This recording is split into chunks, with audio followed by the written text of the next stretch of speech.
Hey guys, welcome back to the channel. This is story about what if Naruto Awakens Bloodline limit during the fight with Haku part 1. Before I start, please do support for more amazing content and comments for part 2. Do consider to subscribe my channel and share my video to your friends and check out the description as well. Let's start the video. Two boys stood in the center of a dome of mirrors made of ice. The first had black hair and wore a blue shirt and khaki shorts. He had red eyes as a result of his newly awakened blood limit, the Sharingan. He had two tomo in his right eye and one in his left. As a result, he was now able to catch glimpses of his opponent as he passed above them above their heads. He skillfully dodged, volley after volley of Saban needles, though with each attack 2 or 3 would strike him in various places all over his body. He was the pride of Konoha, the last prodigy of the once almighty Uchiha clan. His name, Uchiha Sasuke.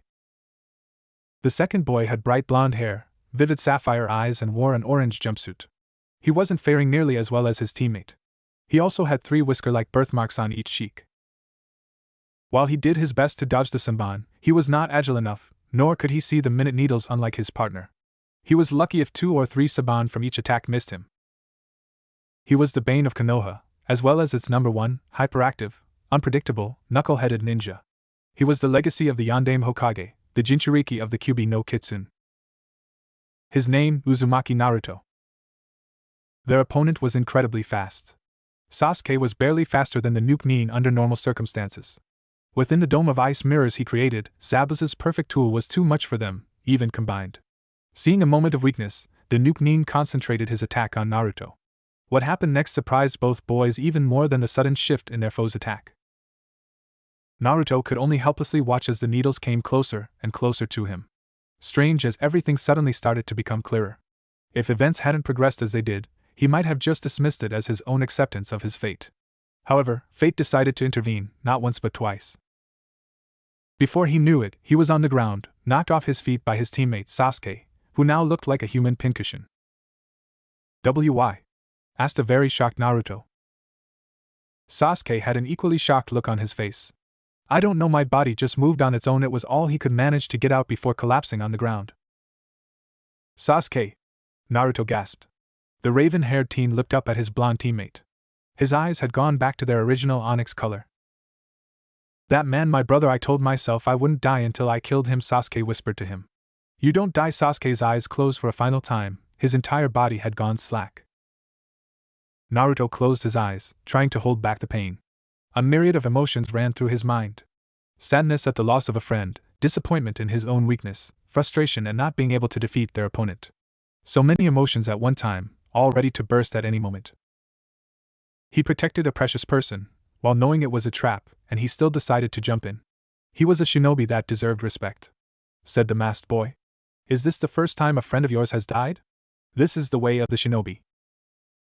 "Shut up," was all Naruto whispered. Power, raw, untamed power coursed through his veins. First it manifested in a fiery red spiral. The red chakra was fierce, angry, filled with more malice and hatred than even Zabuza had ever felt, and that Kakashi had only felt once before. The seal, thought Kakashi, has it been broken? That power, no, it's not Kakashi, was the thought that ran through Zabuza's head. Meanwhile, the masked boy watched in horror and bewilderment. Naruto looked directly at him. His vivid blue eyes were now red with untamed fury, and the pupils were slitted. "I'll rip you apart."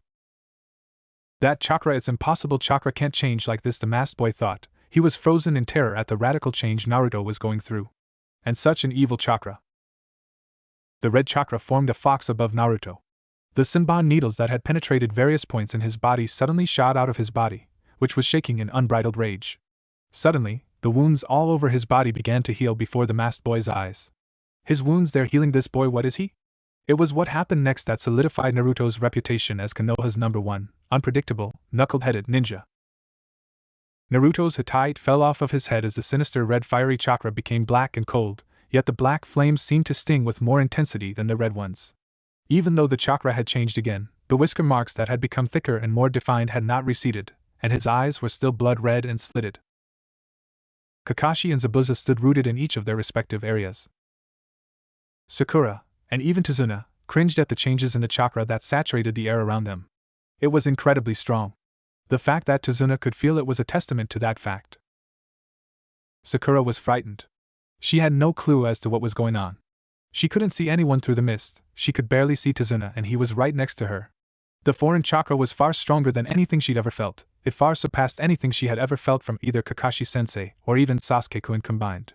She was also unsettled by the fluctuations of the feelings the chakra gave off. It could only be felt a little at first.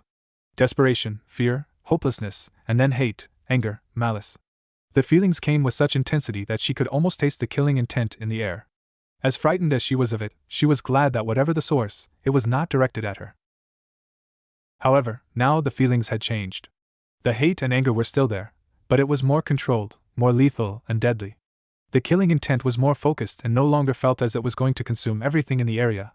However, it was still as strong, if not stronger, than it had been a few moments ago. Kakashi's reaction was much different than Sakura's.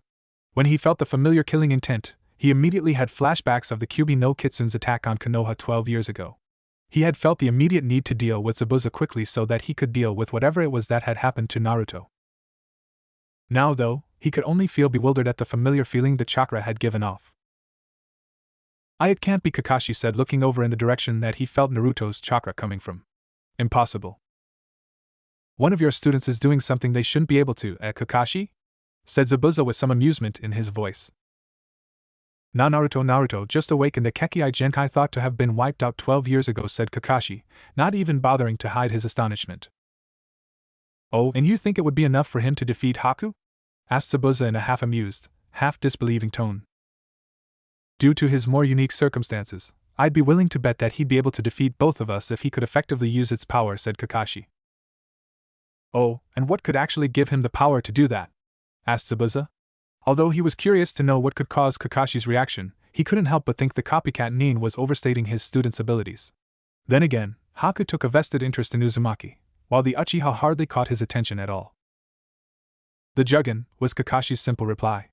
2 simple words even made Zabuza start having second thoughts about the annoying and overly loud blonde ninja. How can you be so sure? He asked his opponent. The Juggin was famous, feared, and above all, respected, even by those belonging to the 7 swordsmen of the mist. I've only felt chakra like that in the presence of one other person, and it was as unforgettable then as it is now, explained Kakashi, but my sensei never had any other family. He was the only one with the Juggin in the village, meaning the only way Naruto could have it. Kakashi's eyes widened at the revelation. Haku watched as the boy in front of him stood up. The menacing aura retreated inside of him, but the killing intent was still thick in the air. It was then when Haku saw it. Naruto's spiky blonde hair began to stand straight up in the front, no longer covering his forehead. Then what appeared to be a slit across it appeared and began to slightly glow. The teal glow became more intense as it got wider. When the slit fully opened, the glow subsided, revealing a third eye much like Naruto's normal too. It was sapphire blue in color, although it was slightly slitted. You will pay, he said to the masked Nin, still shaking with fury. I'll kill you! Haku took the moment to step back into his mirrors. This sudden burst of power, the lust for battle and blood, he is no longer the same boy I fought before, Haku thought to himself. Suddenly, a huge shockwave of power was released by Naruto. He's coming, Haku thought as Naruto prepared to charge. He sent a small barrage of Senbon at the charging boy only to have them harmlessly batted away by the boy's immense power. He barely was able to jump away from the mirror as Naruto shattered in with a simple punch. Haku's visage suddenly appeared in all of the mirrors at once. He was astonished at the boy's newfound speed and even more amazed that his last attack was merely blasted away without a mere thought. As one, all of the mirrors attacked. The Senbon embedded themselves deeply into Naruto. His third eye began to glow brightly again, and the red chakra from before seemed to surround him. Releasing his newfound power, Naruto forced the needles from his body, his wounds instantly healing. The sheer power Naruto was putting out was enough to crack the mirror Haku was in. He immediately charged. A second mirror shattered as Naruto's fist made contact. Haku had jumped from the mirror to one above the Jinchuriki, only to charge at his three-eyed opponent. Naruto seemed to anticipate this and jumped away. He then charged at Haku. The masked boy could barely keep up with the barrage of fists coming at him. Finally, Haku managed to score a hit with a spinning kick to Naruto's stomach, sending him back a few feet. Haku jumped into a mirror, but had to vacate immediately as Naruto's foot came crashing through. As Haku entered another mirror, he saw Naruto going through a short and unfamiliar combination of hand seals. Gukuten, Inochi and Kono Kabushi, Hellfire Release, Fist of the Mortal Flame. When the sequence was completed, Naruto brought his fist back as it exploded in orange and black flames. Thrusting his fist forward, he launched the strange fireball at Haku. It was only basic survival instinct that told Haku to move out of the way, as the mirror he had just been in was completely melted upon contact. The fact the fireball was not stopped by his mirror did not go unnoticed by the ice manipulator. However, Naruto suddenly appeared in front of him, the boy's third eye keeping up a blinding glow. Haku drew a few saban and threw them at the orange-clad ninja in hopes of removing the boy from his path. Unfortunately for Haku, his opponent seemed to phase out for a moment, the saban seemingly flying through him. He gasped in surprise. Fast was his only though when Naruto grabbed his wrist. Before Haku could retaliate, another shockwave of power was released by Naruto. Zabuza-san, I'm sorry, but I cannot stand up to his powers, he thought as Naruto started running through one-handed seals like Haku had before. Then, his entire arm seemed to burst out in orange and black flames. Gukutun, Inochi and Kono Kabushi! Naruto yelled as he smashed his flaming fist into Haku, who was sent careening through a mirror. As he hit the ground, he bounced 5 times before landing in a disgruntled heap. That power, surely Naruto can't, thought Sakura as she heard Naruto's yell. Sasuke-kun, please be alright. She became even more worried when the strange chakra suddenly vanished. Haku tried to stand, but found he couldn't. He no longer had the energy to do so. Out of the corner of his eye, he saw Naruto approaching, the eye in the middle of his forehead glowing with great intensity. I cannot compete with him. Their eyes met and Naruto froze, shock evident on his face, his third eye even quit glowing. His blood-red, demonic eyes became sapphire-colored once again. Why you? It was then Haku realized the boy's shock. His mask had been completely shattered, and possibly incinerated, in that last attack. You're that guy from before. Images of their meeting in the forest flashed through Naruto's mind. Why did you stop? I killed an important friend of yours, why can't you kill me? Haku asked calmly. Naruto took a glance back at the now shattered mirrors where Sasuke still lay. He closed his eyes, the Juggins still focused on Haku.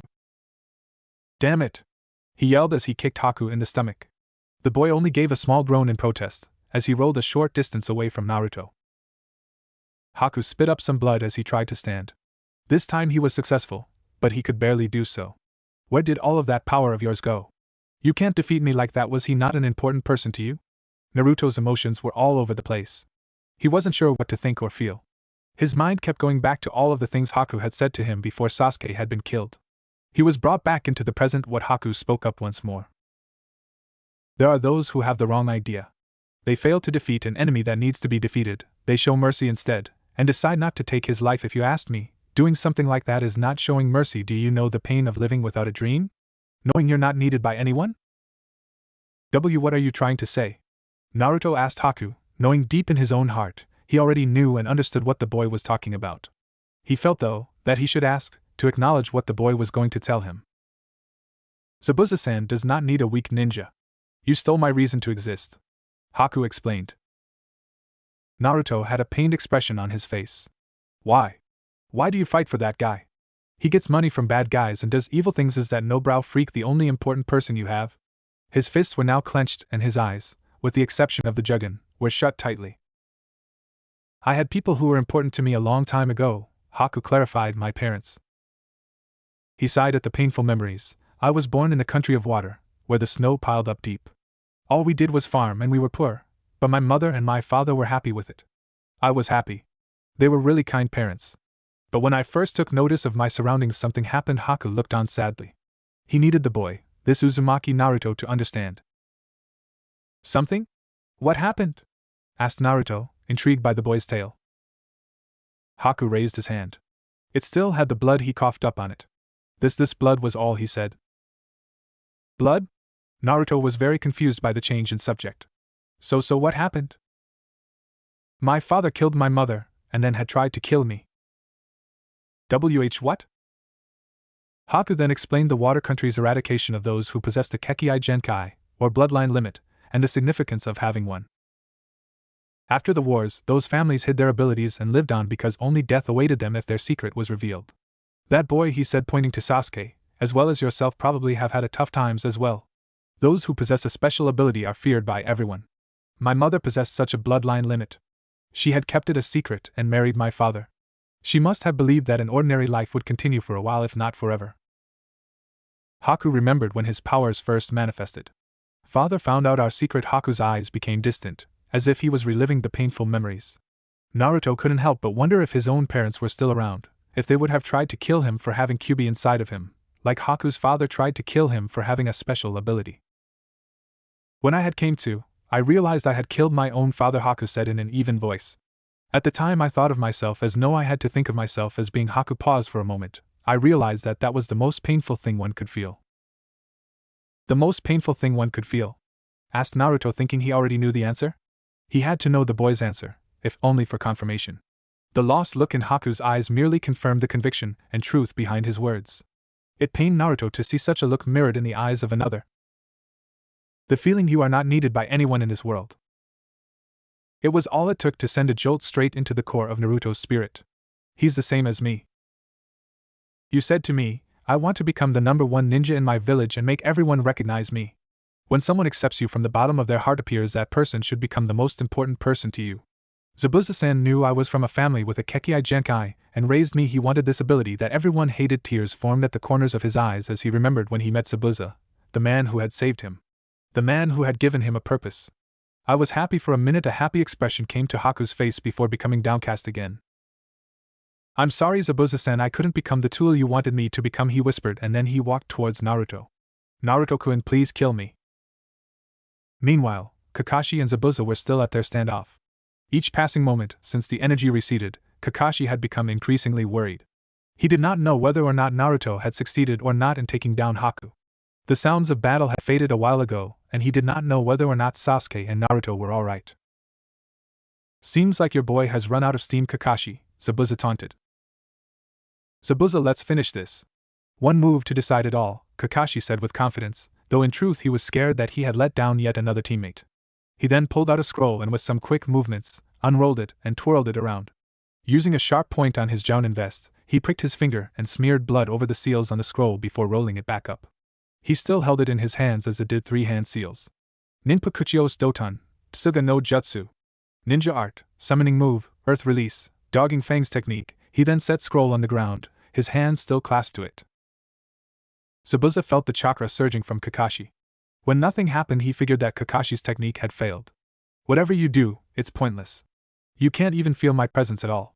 The demon of the bloody mist voice echoed from every direction, taunting Kakashi. But I know what you are doing very well, Kakashi. You have fallen into my trap completely. It was then that several dogs burst from the ground attacking Zabuza. Sakura and Tazuna could hear the growling from where they were at. What is that sound? Asked a freaked-out bridge builder. What's going on? Sakura asked herself. Both were feeling very uneasy considering they had practically been left in the dark and unable to tell what was going on in either battle being fought around them. If I can't follow you with my eyes or ears, I'll just have to use my nose, said Kakashi calmly as if lecturing a small child. That's what happens when you close your eyes in the mist. This is a summoning technique for pursuing purposes. I stopped your attacks 2 times, and bled both of those times for this purpose. Your weapons have my scent on them. Those are my cute ninja dogs, and their noses work better than any other dogs. You're the one who has fallen into the trap. The mist has cleared. Your future is death. I don't care about your bluffs, said Zabuza defiantly. Kakashi was right, the mists were clearing, and Zabuza was just feet away from Kakashi and held in place by several of Kakashi's summons. Don't act so tough. There is nothing you can do in this situation, scolded Kakashi. Your death is certain. Zabuza, you fooled around too much. Your ambitions were too big. You failed in the assassination of the Mizukage and the coup d'etat. You ran away with a few of your subordinates and became exiled ninja. Your name was given to the village of Konoha immediately. In order to gather money for retaliation and to avoid the prosecution from the pursuing ninjas, you sided with vermin like Gatu. He said the last word as if it tasted bad in his mouth. Zabuza, do you really think I have survived all this time with just the Sharingan? I'll show you my original technique. It is not a copy. Kakashi did 3 hand seals and then griped his right wrist with his left hand. Chakra began to gather around his feet when bolts of electricity surged from the ground into his right hand. Raikiri, lightning edge! He shouted. What the I can see the chakra in his hands, said Zabuza, astonished at the power and level of control that Hatake Kakashi, the copycat nin, possessed. You're too dangerous. The person you are trying to kill, Tazuna-san, is this country's courage. The bridge he is trying to create is this country's hope. Your ambition sacrifices too many people. That's not what a ninja is supposed to do. Kakashi could see the smirk appear on Zabuza's face through the mask. Who cares? I have fought for my ideal. And that won't change in the future either. I'll say this again, give up, ordered Kakashi, the lightning surging in his right palm. His normally lazy, calm and expressionless face was now fiercely glaring at his foe. Your future is death. Please kill me, pleaded Haku. Worry and indecision had frozen Naruto in place. Why are you hesitating? With each passing moment, Naruto felt his resolve crumble. I can't believe that stupid story, he shouted defiantly as he took several steps away from Haku. Weapon? Tool? You call a person like that an important person? You're okay with that? Is it wrong? The sad neutral expression never leaving Haku's face. What? What's wrong with that? But that's... Zabuza-san had hopes for me, he needed me, but I have lost the purpose that made me me. Zabuza-san will no longer need me. As Haku continued speaking, Naruto could feel his resolve crumbling, his heart breaking. That is why I am asking you now. Hurry, Naruto-kun, please kill me. I don't understand. Is staying strong the only reason you have for staying on this world? Naruto tried to reason with the boy. You could have made people recognize you through something other than fighting. A small smile graced Haku's face. The day I met you in the forest, I felt you were like me. You should understand. The look in Naruto's eyes gave away to Haku that he did. I'm sorry I have to soil your hands. Is that the only way? Yes. Naruto looked down. His eyes were clenched tight, even his newly awakened Jugen eye. If I had met you somewhere else, we might have been friends. He then opened his eyes, his resolve hardened. He charged towards Haku, his right hand going to his kunai pouch. Grab hold of your dream. Sasuke had a dream too, Naruto rationalized in his mind as he ran faster towards Haku, his kunai in his hand. Haku closed his eyes. Thank you, you will become strong, he silently thanked Naruto. The mist, it's beginning to settle, exclaimed Tazuna. There are two people over there. It looks like they're staring at each other, said Sakura. I can't see very well. Which one is Kakashi-sensei? She asked. One of them moved. Haku caught the movement out of the corner of his eye. He then grabbed a hold of Naruto's wrist before he could strike the killing blow. I'm sorry, Naruto-kun, he apologized while doing a few one-handed seals. But I can't die just yet. It was then that Naruto saw what Haku did after the ice manipulator vanished. Kakashi charged at Zabuza with a fully charged Raikiri. So this is it, huh? Zabuza asked to himself. Suddenly a crack in the bridge opened up, releasing large amounts of frozen air. A mirror of ice suddenly formed and out stepped Haku right into the path of Kakashi's charged palm. Before Kakashi could reach Haku and Zabuza, Naruto materialized and knocked Haku through yet another mirror, placing himself in front of Zabuza, his Jugen blazing. Naruto-kun! Yelled Haku. Naruto, thought Kakashi as he knew what was about to happen. He couldn't stop, it was too late. Gukutun, Inochi and Kuno Kabushi! A powerful shockwave hit Sakura and Tazuna. They had to cover their eyes to protect themselves from the dust and debris from the fights on the bridge. What happened? Asked Tazuna. I am possible, shouted Sakura as the figures became visible. Kakashi's Raikiri was being blocked by Naruto, whose arm was completely engulfed in black and orange flames. The sleeve of the jacket had been incinerated. Kakashi was staring right into the Jugen, while Zabuza was being held fast by half a dozen dogs. Suddenly, Naruto shoved Kakashi's attack away from himself and hit the Jounin in the chest with a powerful palm strike to the sternum. The blow knocked Kakashi back, but he was able to stay on his feet. Everyone had been so shocked by the turn of events they were speechless. And Naruto? Kakashi yelled after a few moments of speechlessness. What the hell were you thinking?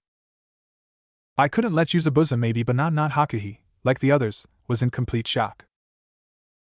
Naruto, Sakura whispered. Incredible, Tazuna said in bewilderment. Suddenly Sakura's eyes widened in realization. Naruto! You're alright. Where's Sasuke-kun? Naruto kept silent, but then he looked away from her. He couldn't face her. Sakura's eyes then widened again, tears threatening to spill forth. There was a lost look in her eyes. Sasuke. I'll go too, Tazuna whispered to the distraught Kunoichi. That way you don't have to break your teacher's orders. Okay, she answered as they both ran towards where Sasuke and Naruto had been fighting Haku originally. Sakura, Kakashi thought. Zabuza used the distraction to free himself from the dogs. You don't have time to look away, Kakashi, exclaimed Zabuza, drawing his sword and swinging it at Naruto. Naruto was caught off guard and had no time to dodge, when suddenly he found himself tackled to the ground. Zabuza's sword sliced through nothing but air. Haku! Exclaimed a very surprised Zabuza. Meanwhile, Tazuna and Sakura had reached Sasuke's body. Seeing him lying there lifelessly, Sakura gasped. Tazuna didn't know the kid very well, but he liked him enough. He also knew how much the girl adored the dark-haired boy. The look in her eyes was the same as his daughter's after Kaiza had been killed by Gato and his men. She collapsed to her knees and felt his face. Her worst fears had just been confirmed. He's cold. This isn't an illusion, huh? She asked quietly. You don't have to hold back because I'm here, he assured her. You should just cry at a time like this. I always got 100s on all of the tests at the academy. Huh? Tazuna raised an eyebrow in genuine confusion. But Sakura just continued on. I memorized more than 100 ideas of the shinobi code and I always wrote the answers down proudly. One day there was this problem on a test: answer the 25th clause of the shinobi code. And I wrote down that answer as usual, try as she might to hold them back, the tears came anyway. A ninja must not show any emotion in any situation. A ninja must put the mission first and not have a heart that will allow him to cry. She began to cry into Sasuke's chest. This is what a ninja is, Tazuna whispered to himself. It's too cruel. Sasuke-kun, Sakura sobbed, before letting out a loud wail. One that tore a gaping hole into Naruto's heart nearby as he closed all three eyes from severe exhaustion. He was vaguely aware of being caught by Haku before he hit the ground.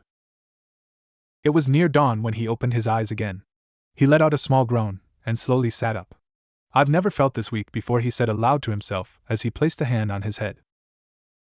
It's probably a side effect of awakening your Kekkei Genkai, said Kakashi, who was leaning against the wall. What happened? He asked. Is everyone alright? Naruto was hopeful. He already knew the answer, but he needed confirmation. Perhaps, if he just wished hard enough, it had just been a nightmare. Wait, what do you mean Kekkei Genkai? One of those blood things like Haku has? One thing at a time, answered Kakashi. Everyone is alright, even Sasuke. Sasuke is alive! Naruto exclaimed excitedly. Kakashi nodded and Naruto gave him a fox-like grin. Zabuza was killed though by Gato's thugs when he showed up after Zabuza killed Gato, Kakashi informed him. But why? Naruto asked. Apparently Gato had made a habit of hiring missing neens. Then when it comes time to pay them, he killed them if they hadn't already died on the mission he hired them for. Kakashi told him. What about Haku? Asked Naruto. He took Zabuza's death pretty hard, but he is alright for the most part. He hasn't left your room since you were brought here. He'll be coming back with us to Konoha when we leave. He looked over to Haku when he spoke. The boy in question was fast asleep in his chair. Naruto sighed in relief. That's good, I suppose. Now what about my blood thingy? Kakashi couldn't help but smirk. While Naruto did have a serious side that was seen by almost no one, he was still the same knucklehead with a one-track mind at the end of the day. It's pretty rare. In fact, at the time of the Kyuubi attack there was only one known person who had it, and I have reason to believe he was your father. What? But that means Naruto's eyes got wide with excitement until everything Kakashi said. My family died in the attack. I still have to check with the Sandaime to be sure, but if I am not mistaken, I am the perfect person to teach both you and Sasuke in Konoha, at the moment, said Kakashi. Why is that? Asked Naruto. In Sasuke's case it's because we both have the Sharingan, and in yours the man I believe who is your father was also my sensei, Kakashi said. Naruto's eyes widened again. The excitement that he might find out a little bit about his family was too great. Why your sensei? Who was it? Kazama Erasure, the Yondaime Hokage, said Kakashi reluctantly. Why Yondaime? That means he. Naruto couldn't let himself finish the sentence. Kakashi merely nodded in response. Why? Why me? Kakashi sighed. He really couldn't blame the kid. To find out only a few weeks ago you had a demon inside of you and then that it was your own father who had sealed it, there would be too much for anyone. He had to help the boy understand. Think about it, Naruto. What does it mean to be Hokage? In his place, would you be able to ask some other family to sacrifice their child, if you saw a chance where your own child could be seen as a hero? Naruto went to interrupt. I know that didn't happen, but that is what Sensei had intended. Naruto was silent for a few moments. I think I understand. Now do you want to learn about your bloodline limit? Asked Kakashi. Naruto said nothing but nodded. As I said before, it's rare. In fact, you are the second person known to have had it. Yondaime, like you, was an orphan. He had no other family. He was found in the wilderness by a group of our ninja and brought back to the village. It wasn't long after, and he attended and graduated the academy. Soon afterwards he became a genin and awakened his bloodline limit. He was able to develop it with the help of his sensei. It's called the Jugen. What does it do? Asked Naruto. Well, when it's activated, a third eye appears on your forehead. Kakashi had to stifle a small chuckle as Naruto felt his forehead. Not even Yondaime was completely certain of its full potential. But what we did know about it, or rather, what he told me about it, it helped with his chakra control and could sometimes give him boosts of power like what happened to you on the bridge. It can even slow down an enemy's movements based on your own reaction time. It can also give you access to a few techniques that can only be used by you because of the eye. That means not even the Sharingan can copy those techniques. What was all Naruto could say. I'll let you alone for now, but we'll have to talk to the Sandaime-sama about whether or not Yondaime was actually your father. Either way, I have something for you that will complement the changes in your fighting style with the eye. I'm sure Yondaime would have wanted you to have it under the circumstances, whether you're his son or not. Kakashi informed him as he was leaving the room. Thanks, Kakashi-sensei, Naruto said with a small smile on his face. One more thing, Naruto. Kakashi paused at the door. The Jugen seems to have a mind of its own. While in a sense you can control it and is a part of you, it is also sentient and separate from you. It's very prideful and demands respect. All of Yondaime's opponents who insulted the eye, all died. He then left Naruto to his thoughts. The boy had a lot to think about. The country of Wave had a spectacular celebration after Naruto woke. The entire populace was extremely happy with the downfall of Gato, except two. While they didn't particularly care for Gato, it was another person that was lost the day before that dampened their need to celebrate. Haku stood out on the docks near Tazuna's house staring out at the ocean. He barely acknowledged Naruto's presence. No words were said, the two just sat in silence. When time for the celebrations came, Haku did not go with them, saying he needed time to himself. Naruto and Sasuke didn't stay long either. The former was concerned about his new friend, the latter wanted to get away from his fangirl. It was soon afterwards that the bridge was finished, and it was time for Team 7 and Haku to leave. They made one last stop at Zabuza's grave, his sword sticking out of the ground as a sort of headstone. Haku burned some incense, and Sakura placed flowers on his grave. I was wondering, Kakashi-sensei, said Sakura, does a ninja really have to be what he said a ninja should be? Haku was now looking at Kakashi in great interest. Shinobi are not supposed to seek their reason to exist, Kakashi explained. It's important that they exist as tools. That idea exists in Konoha too. As he was speaking, Sakura walked back towards the others. Haku looked towards Naruto, who seemed to be at a crossroads. He was staring blankly over the cliff, a myriad of emotions passing over his face. After a silent moment, he came to a decision as he spoke. Does becoming a real ninja really mean that? He asked. It was a simple enough question. One that Haku would have answered yes to immediately only a few days before, yet the blonde boy in front of him made him question whether or not it was true. I kind of don't like that he had an uncharacteristic frown on his face. Do you think so? Asked Sasuke to Kakashi. Well, no. That's why ninja unconsciously suffer from that idea, he answered, like Zabuza did. Naruto stared back at the grave a moment longer, before speaking again. All right. I'm going to follow my own nindo. I'm doing to run straight down the path where I am not going to regret anything. He looked up into the sky as he was speaking, a small genuine smile graced his features. Kakashi looked surprised for a moment, but then gave him a small smile that was only visible but the small crinkling of his left eye, which was the only exposed area of his face. Haku also gave Naruto a small smile as well. We've completed the bridge thanks to you, said Tazuna. We're going to miss you guys. Be well, said Tsunami. Thank you for everything, said Kakashi. Don't worry, we'll visit you again one day, said Naruto cheerfully. He no longer wore his orange jacket because it had been irreparably damaged. So he just had on a black t-shirt with the red spiral design on the front and his orange pants. He also wore his hat tied around his neck. He didn't want it to become incinerated once he figured out how to call on the orange and black fire again, nor did he want it to cover the Jugen. Kakashi-sensei had told him that the orange and black flame was called the mortal flame. It burned hotter than any other flame and was often compared to lava from a volcano. To Kakashi's knowledge, only the Yondaime was capable of using the mortal flame because of the Jugen. The Jugen also allowed the Konoha no Kuroi Senko, Konoha Yellow Flash, to use his ultimate technique, the Hiraishin no Jutsu, Flying Thunder God technique. Naruto's smile faded a bit when he saw the look on Inari's face. Inari, you're going to be lonely, aren't you? You can cry, you know. I'm not going to cry, but you can, Naruto. Inari responded, holding back tears. Is that so? Naruto's face was a dam that was about to break. See you later. He turned around quickly. He wouldn't be the one to break. Even though he did his best, a few stray tears streamed down his face. Sakura couldn't help but roll her eyes. Stubborn baka. The people of Wave Country watched as the 5 shinobi walked back towards Konoha. The boy changed Inari's heart, and Inari changed the heart of the villagers. He created a bridge of courage, which led to hope, Tazuna said. You know, speaking of bridges, we still have to name this one, said one of the villagers. I forgot, but I've got the perfect name for the bridge, Tazuna said. Oh, what is it?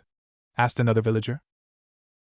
Tazuna focused his gaze on the retreating form of Naruto. How about the Great Naruto Bridge? Tsunami giggled. That's a good name for it. Alright. As soon as we get home, I'm gonna have Irika-sensei treat me to some ramen to celebrate the successful completion of our mission. Then I'm gonna make Konohamaru listen to my tale of bravery. Then I'll... Hey Sasuke-kun, interrupted Sakura, do you want to go on a date as soon as we get back to the village? No, was his simple one-worded answer, to which Naruto and Haku couldn't help but roll their eyes. Then Naruto decided to speak up. Hey, I'll go, he offered cheerfully. Shut up and be quiet, Naruto baka, snapped Sakura before hitting Naruto on the head. Haku slapped his own forehead at Naruto's hopeless crusade to get Sakura to notice him, much less win her heart. The trip to Konoha was a few days longer than the trip to Wave. Without the worry of getting Tazuna to safety and Sasuke and Naruto's training, it was understandable. Sasuke was working on activating his Sharingan at will and sustaining it.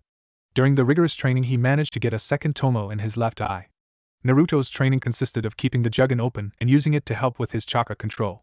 During these sessions, Sakura would train with Haku, who trained her in some basic healing methods and techniques as well as some taijutsu to supplement what she had learned from the Konoha Ninja Academy. Naruto, what's with the eye of yours? Asked Sakura as she took a break from her training. Naruto was standing in front of a large bonfire, trying to use the Jugen to control the fire, with minimal success. His hair was standing straight up and his Jugen was glowing a bright teal color, and he currently was only wearing his orange jumpsuit pants. He didn't want any more shirts to meet the same fate as a couple others had during their travels. She could see the seal on Naruto's stomach dissipate as his chakra went back down to normal levels. When asked about it, Naruto evaded answering, saying that it was just some sort of containment seal meant to help him control chakra. While Sasuke, Haku and Sakura would tell he was telling the truth, Naruto was a horrible liar. They could also tell he was leaving something out, as his smile would falter for a quick moment before he became loud and overly cheery. After thinking on it for some time, she realized that Naruto always acted like that, and she wondered just how much of the real Naruto anyone ever saw. It's a Kekkai Genkai, called the Jugen, he answered her. It's a dojutsu like Sasuke team's Sharingan or the Hyuga clan Byakugan. He turned to her, looking at her speculatively. After finding out he had a bloodline limit, he had practically grilled Kakashi and Haku on everything they knew about other Kekkai Genkai that could be found in Konoha or anywhere else. Haku told him about his Hayatan, ice release, abilities, and Kakashi mentioned one that had once been found in Konoha, and used by the Shodame Hokage, called Mokutan, would release. He also compared the Jugen to both the Byakugan and the Sharingan. Kakashi then told Naruto rumors of an ability to manipulate bones called Shikatsumiyaku, dead bone pulse, which was thought to have been eradicated by Kiri. Of course, the Hayatan Kekkai Genkai was also thought to have been whipped out, so there could be other unknown survivors of the bloodline limit extermination that took place all those years ago, though it was highly unlikely. Not much was really known about it since the massacre had happened a decade prior, and Kiri had all records of their native Kekkai Genkais destroyed. Surely it can't be, as Kakashi interrupted what Sakura had been about to say by covering her mouth.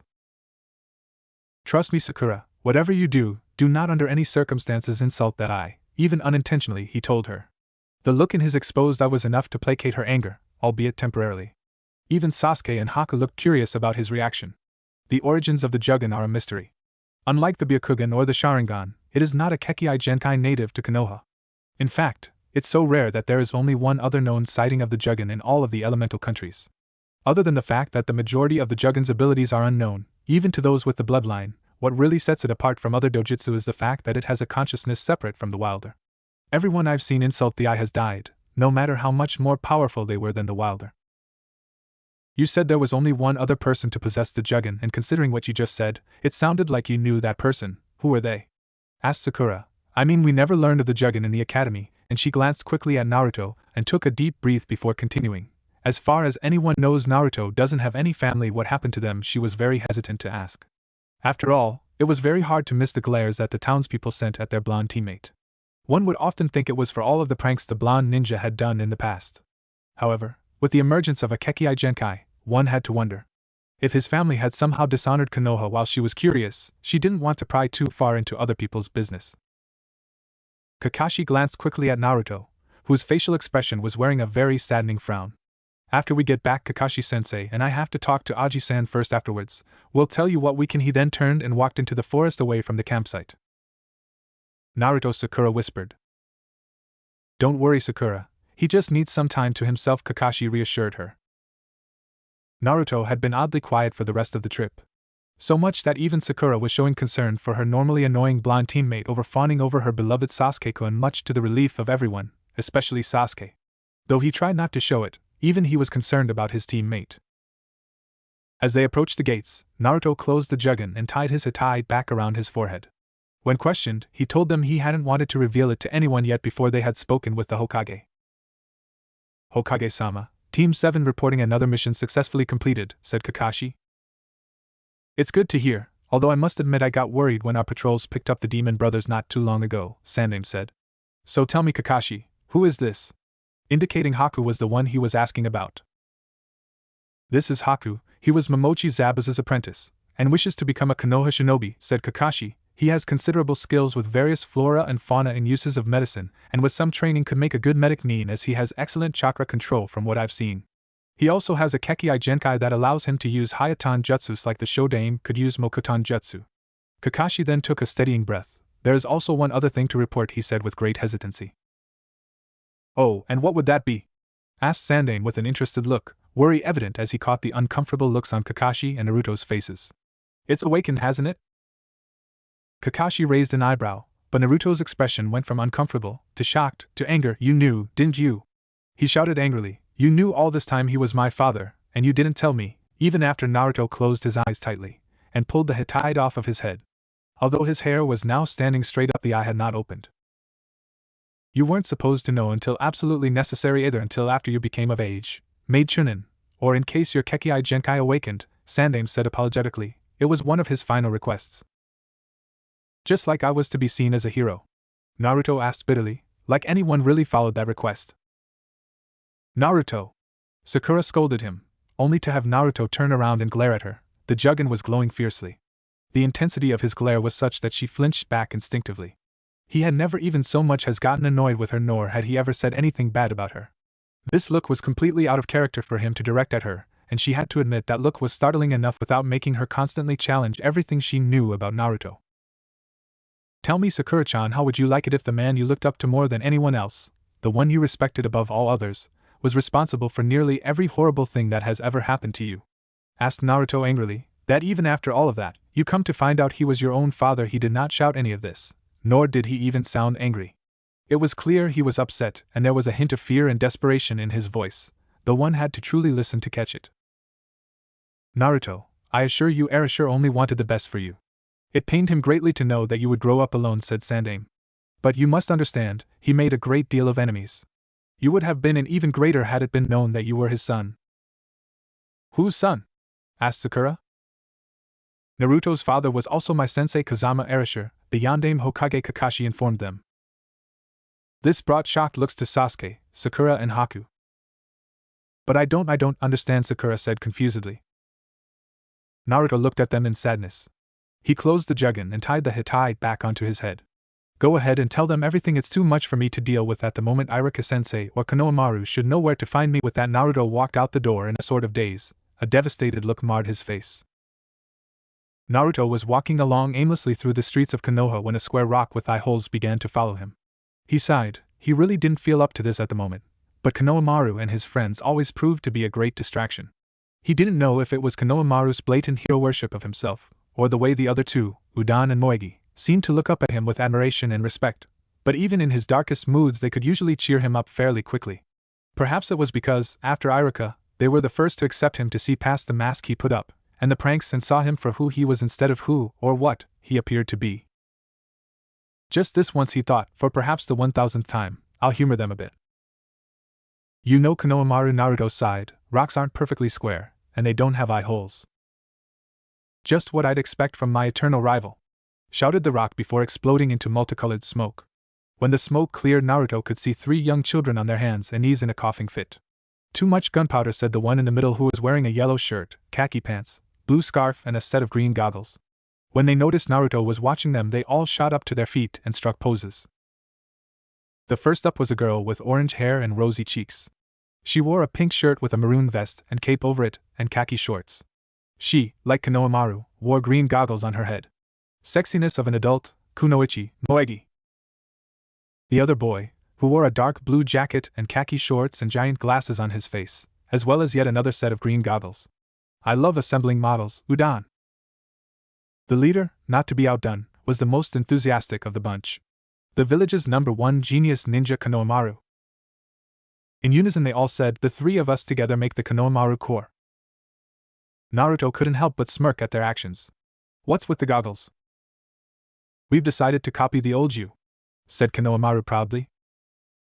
Naruto smiled at the young boy. Don't ever change, Konohamaru. He then took the rooftops, heading towards his spot.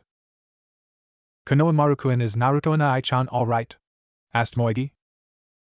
The normally cheerful and energetic leader frowned a moment before giving her a small smile. He will be. Nothing keeps the boss down for long. The genin and Haku looked uncomfortable and upset at what the Hokage and Kakashi told them. His eyes, Haku whispered. At everyone's questioning look, I've only saw those eyes on one other person, and that was when Zabuza and I left Kiri. They held the same expression mine did before I was found by Zabuza. They're similar to both Sasuke-san and Kakashi-san's, but also far different. Judging from Kakashi's exposed eye, Sakura could tell he was frowning. Sasuke, on the other hand, remained emotionless and silent. He either confirmed or denied anything Haku had said. Sakura was dismayed, and for the first time she took a look at those around her and realized just how lucky she had been.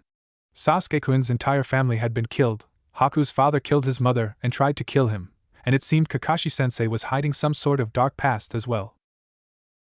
He's good at hiding it, but it's painfully visible to those who have suffered as much as he has, or to those who now to look, said Kakashi. I'll be the first to admit that I too fell into the same trap as the villagers. While I did not hold the same contempt for the fox the village has, I did not step in to help him either. Worry not, Kakashi, he bears no grudge against you, said Sandaime. Still, I think it's time to find Naruto and show him that you're still his friends. While you may not be the closest of groups, he has found a measure of acceptance with each of you, and he fears losing that more than anything. Sakura, Haku, and Sasuke each went after Naruto. They took Naruto's earlier advice and sought out Konohamaru, as Iruka was still teaching classes. Needless to say, they got more than they bargained for. Hello, Konohamaru-san, have you seen Naruto around lately? Asked Sakura. She smiled sweetly at the little boy. He only growled in response. Why? He yelled, haven't you done enough already? He wouldn't even stop to play ninja with us like he promised. Sasuke snorted.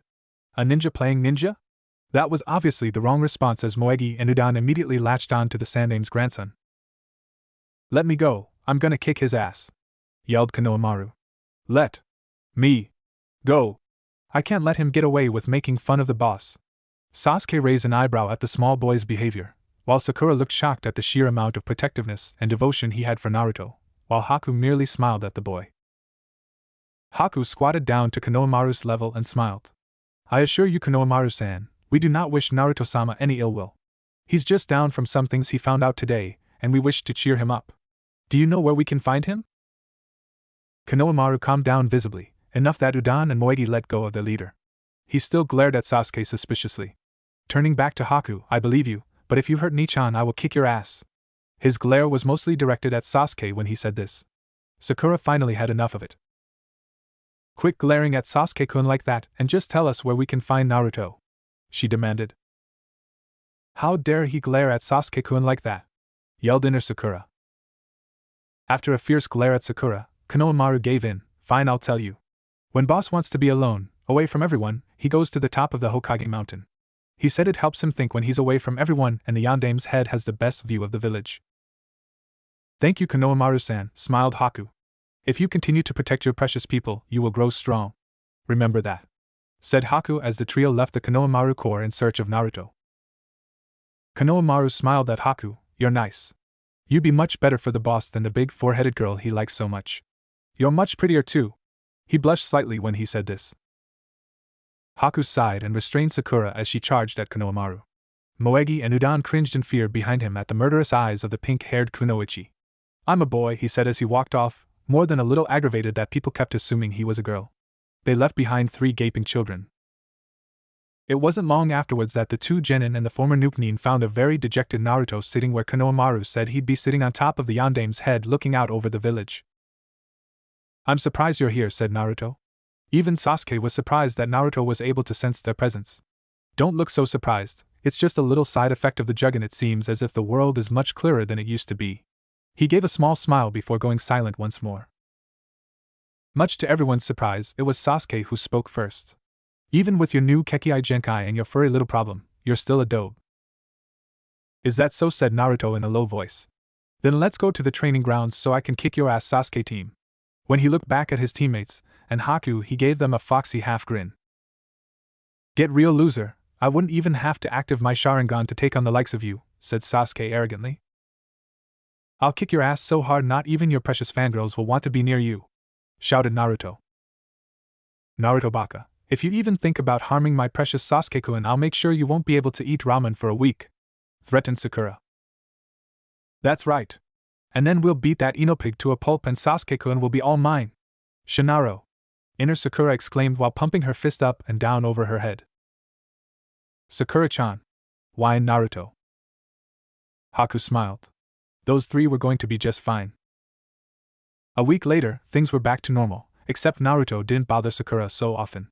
Not that his teammates noticed, or at least Sasuke didn't. Sakura actually began to miss the blonde's attention as she began to realize he was always there to help her when she was down from facing yet another of Sasuke's rejections. Naruto spent most of his time either training his new Kekkei Genkai or practicing Kenjutsu after Kakashi gave him the Yandame's sword, Shuriken no Rujin, Fang of the Dragon King. To help with his Kenjutsu, Kakashi got Gekko Hate, as well as Madogai's student, Tenten, to help with Naruto's training. Kakashi could see Sakura become more and more visibly depressed as time went on. When he investigated, he noticed what she had, although he had come to the realization much faster than she did. "You don't know what you have until it's gone," he mused to himself. Then he looked over to Naruto. "However, he isn't gone yet, his feelings are very much the same, he's just trying to suppress them, to keep himself from being hurt." Kakashi frowned thinking back to when Naruto changed his behavior towards Sakura. He then shook his head sadly. Of course, if he didn't stand a chance before, he thinks there's no hope now that she knows Naruto. Haku had gone through an evaluation of his skills. Sandaime placed him as a chunin with eligibility for the Jonin exams in 2 years' time. He was placed in the hospital to learn more from the medical staff there. Haku's skills had shown enough promise that he was placed in training under a very promising genin named Yakushi Kabuto. As stated before, things were pretty much back to normal almost. "Sasuke-kun, would you like to train with me, boost our teamwork skills?" asked Sakura, her face filled with hope. "No, you're annoying," said Sasuke. "You have absolutely no talent, and your skills are even worse than Naruto's before he awakened the Juggin." "Oh, alright," said Sakura dejectedly. "WW worse than Naruto." She let her head fall down as she walked away depressed. A few blocks away, Naruto was sitting in the lotus position on the roof of a building. His eyes were closed, and his Juggin had started to glow with great intensity while he clenched his hands into tight fists. He had seen and heard the entire interaction between Sasuke and Sakura.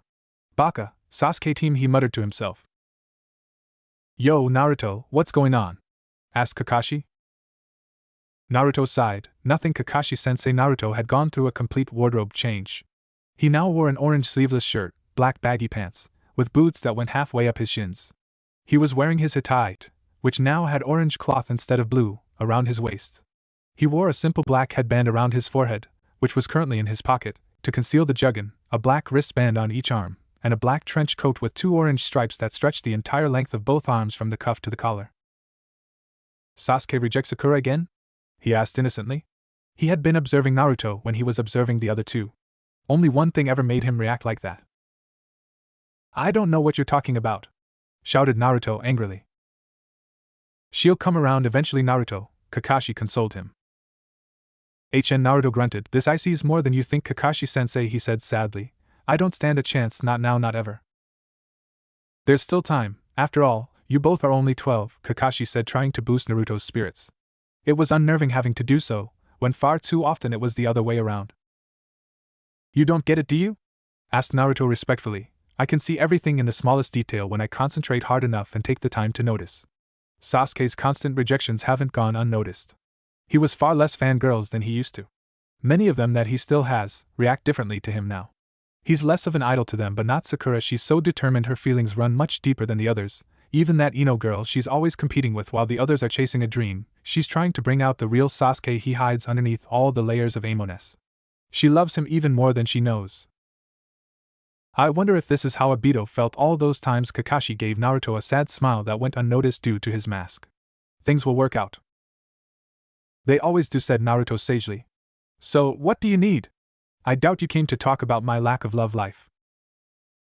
Kakashi smiled. Yes, well, I want you and the others to meet me on the bridge tomorrow at noon. And don't worry, I'll let the others know. Go ahead and continue your training.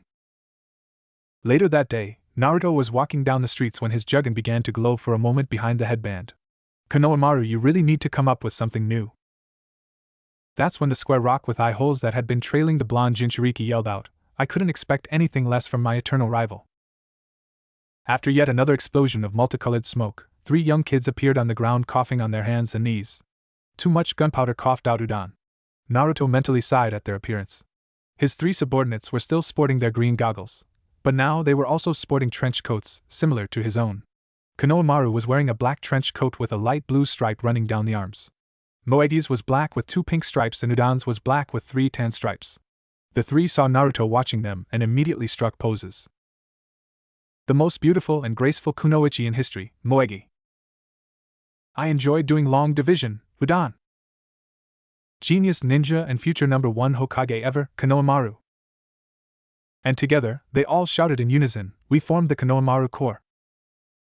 Naruto raised an eyebrow. Taking on more of my style, eh? Of course, I can't allow my eternal rival to be more stylish than we are, shouted Konohamaru. So boss, you have time, right? He asked hopefully. I dunno, I've been awfully busy lately, Naruto said teasingly, scratching the back of his head. The members of the Konohamaru Corps turned to look at each other, and each nodded. Do it, Moegi! Shouted Konohamaru. Much to Naruto's surprise, Moegi went through a series of hand seals, but he couldn't place the technique as one he'd ever remembered seeing. Puppy dog eyes no jutsu, she shouted. Come on, boss. Play ninja with us, Konohamaru begged. Please, Moegi and Udon added. Sakura watched the entire scene with a small smile on her face. It was the small moments like these when she missed her blonde teammate the most, as he always had that special ability to lift others' spirits no matter what. I guess I have some time to spare, he said as if he was busy. A ninja playing ninja, Sakura teased her teammate. Sakura-chan, whispered Naruto. He had been so focused on the Konohamaru Corps antics, he hadn't felt her distinctive presence approach. He was so caught off guard that even Konohamaru caught the expression on Naruto's face when he saw Sakura before it passed. Sakura, on the other hand, remained oblivious to the depth of Naruto's feelings. Konohamaru decided it was time to step in and help the boss for once. Hey boss, is she or you know, he asked holding up his pinky.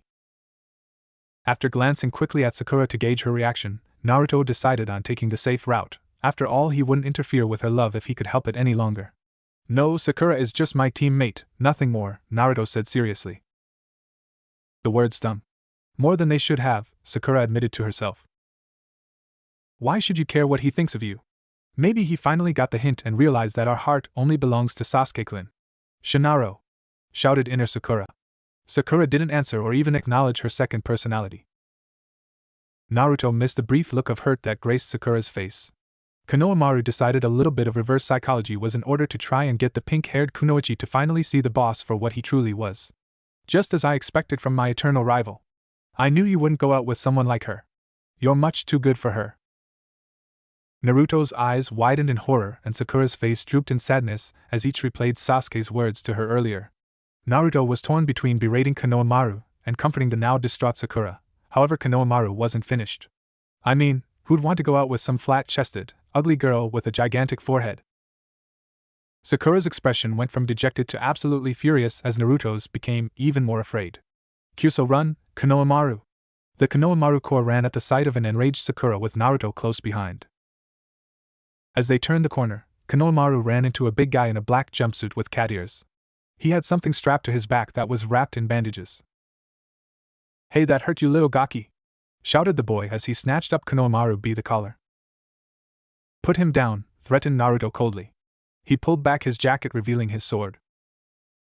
Don't start any trouble, he'll get angry, said a blonde-haired girl who wore a tsunahe tied around her neck and a giant fan strapped to her back. We're here for the exams, only not to pick fights.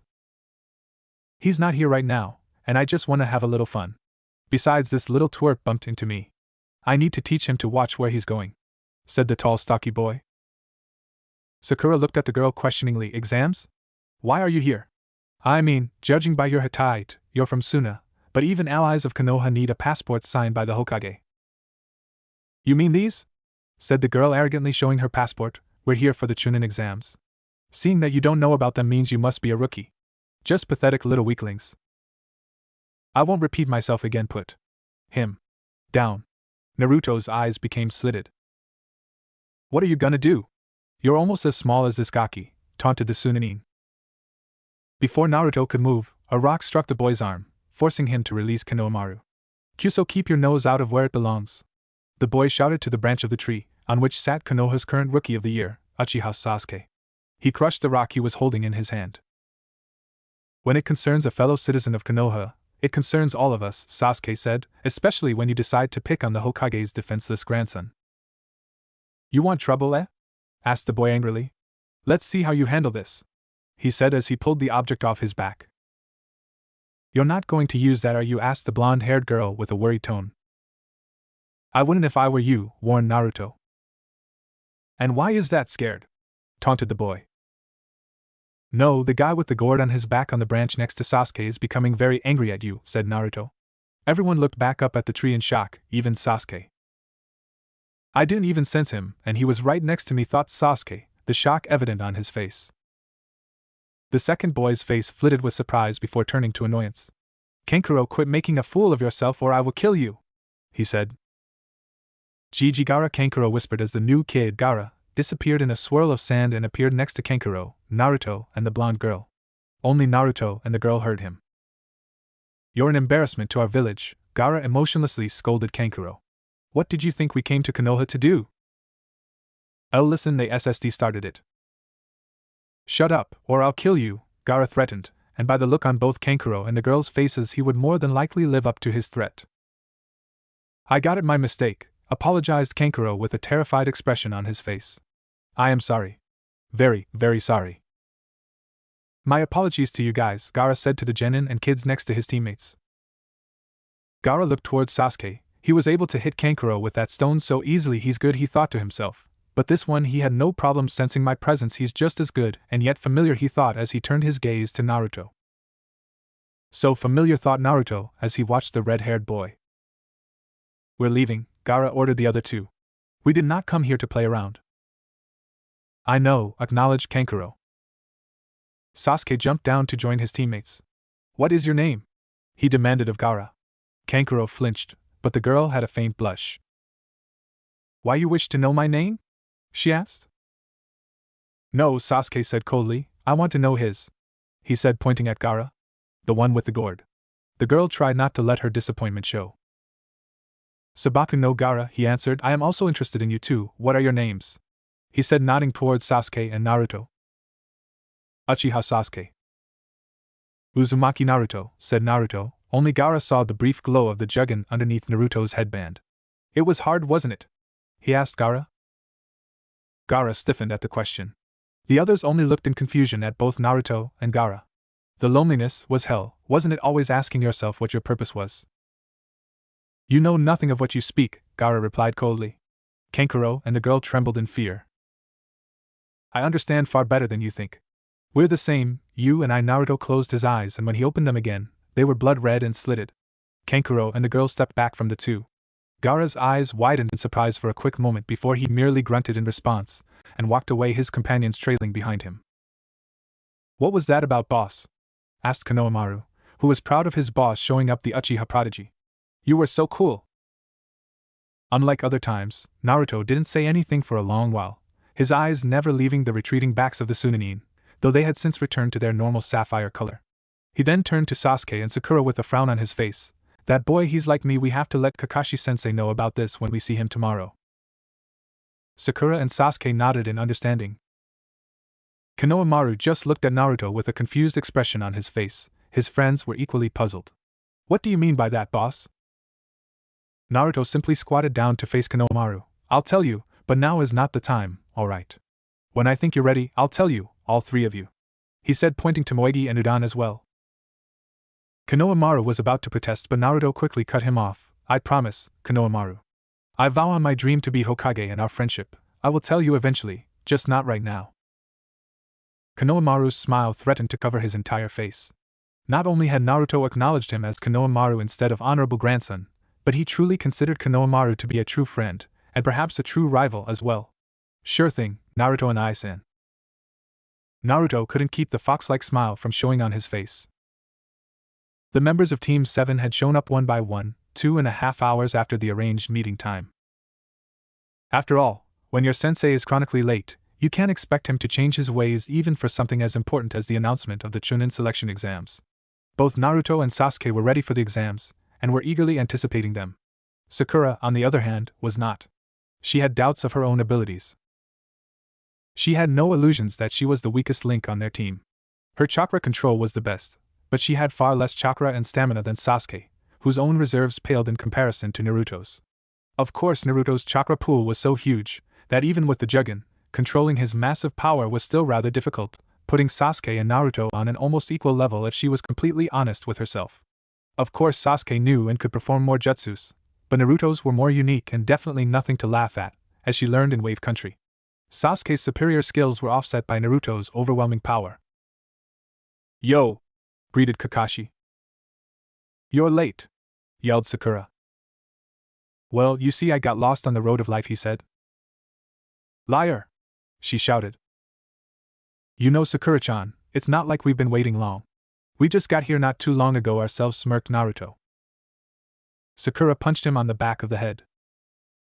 Baka, she whispered to Naruto harshly. Anyways, I have great news for you all, he said lazily. You're entering us into the Chunin exams that takes place in 2 days?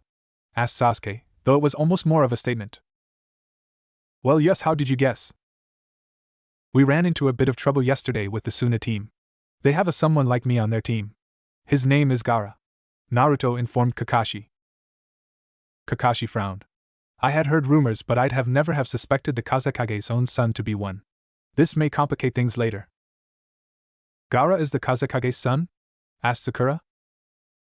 Yes, in fact, his teammates are his older brother and sister, Kakashi informed them. It would be best to avoid him as much as possible during the exams, though that will be impossible once the third part of the exam starts. Why is that, Kakashi-sensei? Asked Sakura. Sorry, but I'm afraid I can't tell you that, said Kakashi. Can't or won't? Asked Naruto. Either way, would it matter? Sasuke asked Naruto. We're not going to find out until we get that far. Naruto nodded his head. Remember, it's each individual's choice whether or not to participate. I don't want to see any of you there unless you're absolutely ready, Kakashi warned them as he handed them their registration forms. Don't worry about it, Kakashi-sensei, just leave everything to us, said Naruto. Naruto Baka! Sakura shouted, hitting him on the head. This is serious. People have died in these exams. But Sakura-chan, we're all a lot stronger now. Especially you, you're at least twice as powerful as you were when we first left for Wave Country. We've all grown a lot since then, but especially you, Naruto said sincerely. Sakura blushed with the bit of praise, only she quickly became dismayed because it was Naruto, not Sasuke-kun, that complimented her and tried to raise her spirits. Kakashi smiled at the small byplay. Sasuke looked a bit annoyed and somewhat relieved that his most avid fangirl was finally moving on. Thanks, Naruto, she said gratefully. Well, I must be off, you have the rest of the day free, said Kakashi as he used Shunshin to teleport away in a swirl of leaves. One of these days I am going to learn how to do that, said Naruto under his breath. Sasuke nodded in agreement. Hey, Sasuke-kun, would you like to do something tonight? Asked Sakura. No, he coldly answered, slightly annoyed at her. Sakura frowned for a bit before deciding to turn to Naruto. Hey Naruto, he was already gone. Even Naruto is leaving me behind now. She looked down at the ground and sulked as she left the training ground. Naruto watched her go with sad eyes. You know, it looked like she was finally going to ask you out, Naruto, said Kakashi from behind the genin. You've been waiting for that opportunity for so long, are you just going to let her walk away? I do have some pride, Kakashi-sensei, Naruto sighed. I am a lot of things, loud, annoying, and idiot, but I will not be Sasuke's replacement. Fair enough, though I think you might be underestimating her, though, said Kakashi. Naruto simply shrugged his shoulders and replied before setting out to find something to do for the rest of the afternoon. It wasn't long until Naruto found the Konohamaru core, or rather, they found him. Naruto and Ai-chan, are you going to play ninja with us today? Asked Udon. Yeah, you didn't play ninja with us the last time you said you would, accused Konohamaru. Well, I would have if you hadn't gone and pissed off Sakura-chan like that, Naruto defended himself. Then you had to go and pick a fight with that Suna bully. I was only trying to get her to go out with you, exclaimed Konohamaru, now on the defensive. I appreciate it, I really do, but Sakura-chan just doesn't feel that way about me, said Naruto.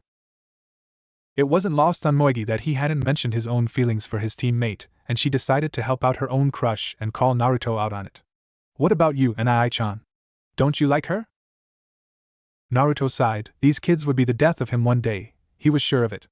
Listen guys, I know what you're trying to do, but this is just something I have to deal with on my own. You still didn't answer the question, boss, pointed out Konohamaru. And I don't plan on it either, argued Naruto. The Konohamaru core all nodded in unison as they looked at each other. Do it, Moegi!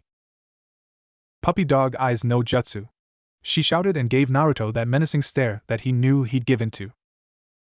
Before he could answer though, Moegi was spirited away by an enemy shinobi. Ni-chan! Shouted Moegi. Konohamaru-kun!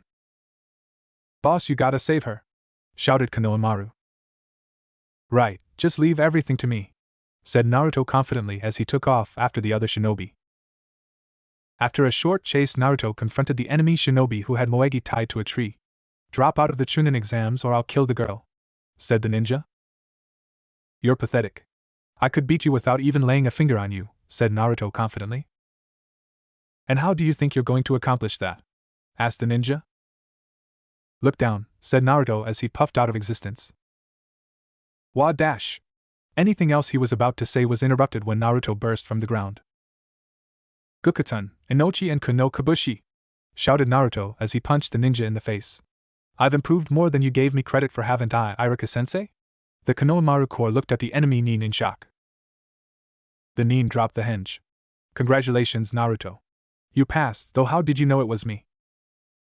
Easy, I could tell by the feel of your chakra, he answered. You can sense chakra signatures? Asked Irika, amazed. That's incredible for one your age. Most jonin can't do that. Naruto smirked. Since when was I ever a regular shinobi? You'll make a fine Hokage one day, Naruto, said Irika sincerely. The best one ever, until Konohamaru here takes over for me, he said as he smirked, ruffling Konohamaru's hair. It took a moment for Konohamaru to register what Naruto had said, but then gave him a big grin, before hugging him. Do you mean that, boss? Asked Konohamaru. You betcha, Konohamaru, it's the job of each Hokage to surpass the one before him, but don't think because you're my favorite rival that I'll make it easy for you. You're going to have to work extra hard to surpass me, Naruto told the young boy. Don't worry, boss. Just leave everything to me, shouted Konohamaru. When I become Hokage, I'm going to surpass all the ones that came before me. Believe it! He shouted, going into the nice guy pose. A/N, the opportunity was just way too good to pass up. Naruto and Irika sweat dropped. He's even stealing my catchphrases, Naruto thought with a deadpan look on his face. Why don't we go out for some ramen in a bit? I have to file a report on your progress, Naruto, but I'll meet you all at Ichiraka's in about 10 minutes, alright? Said Irika, disappearing in a swirl of leaves.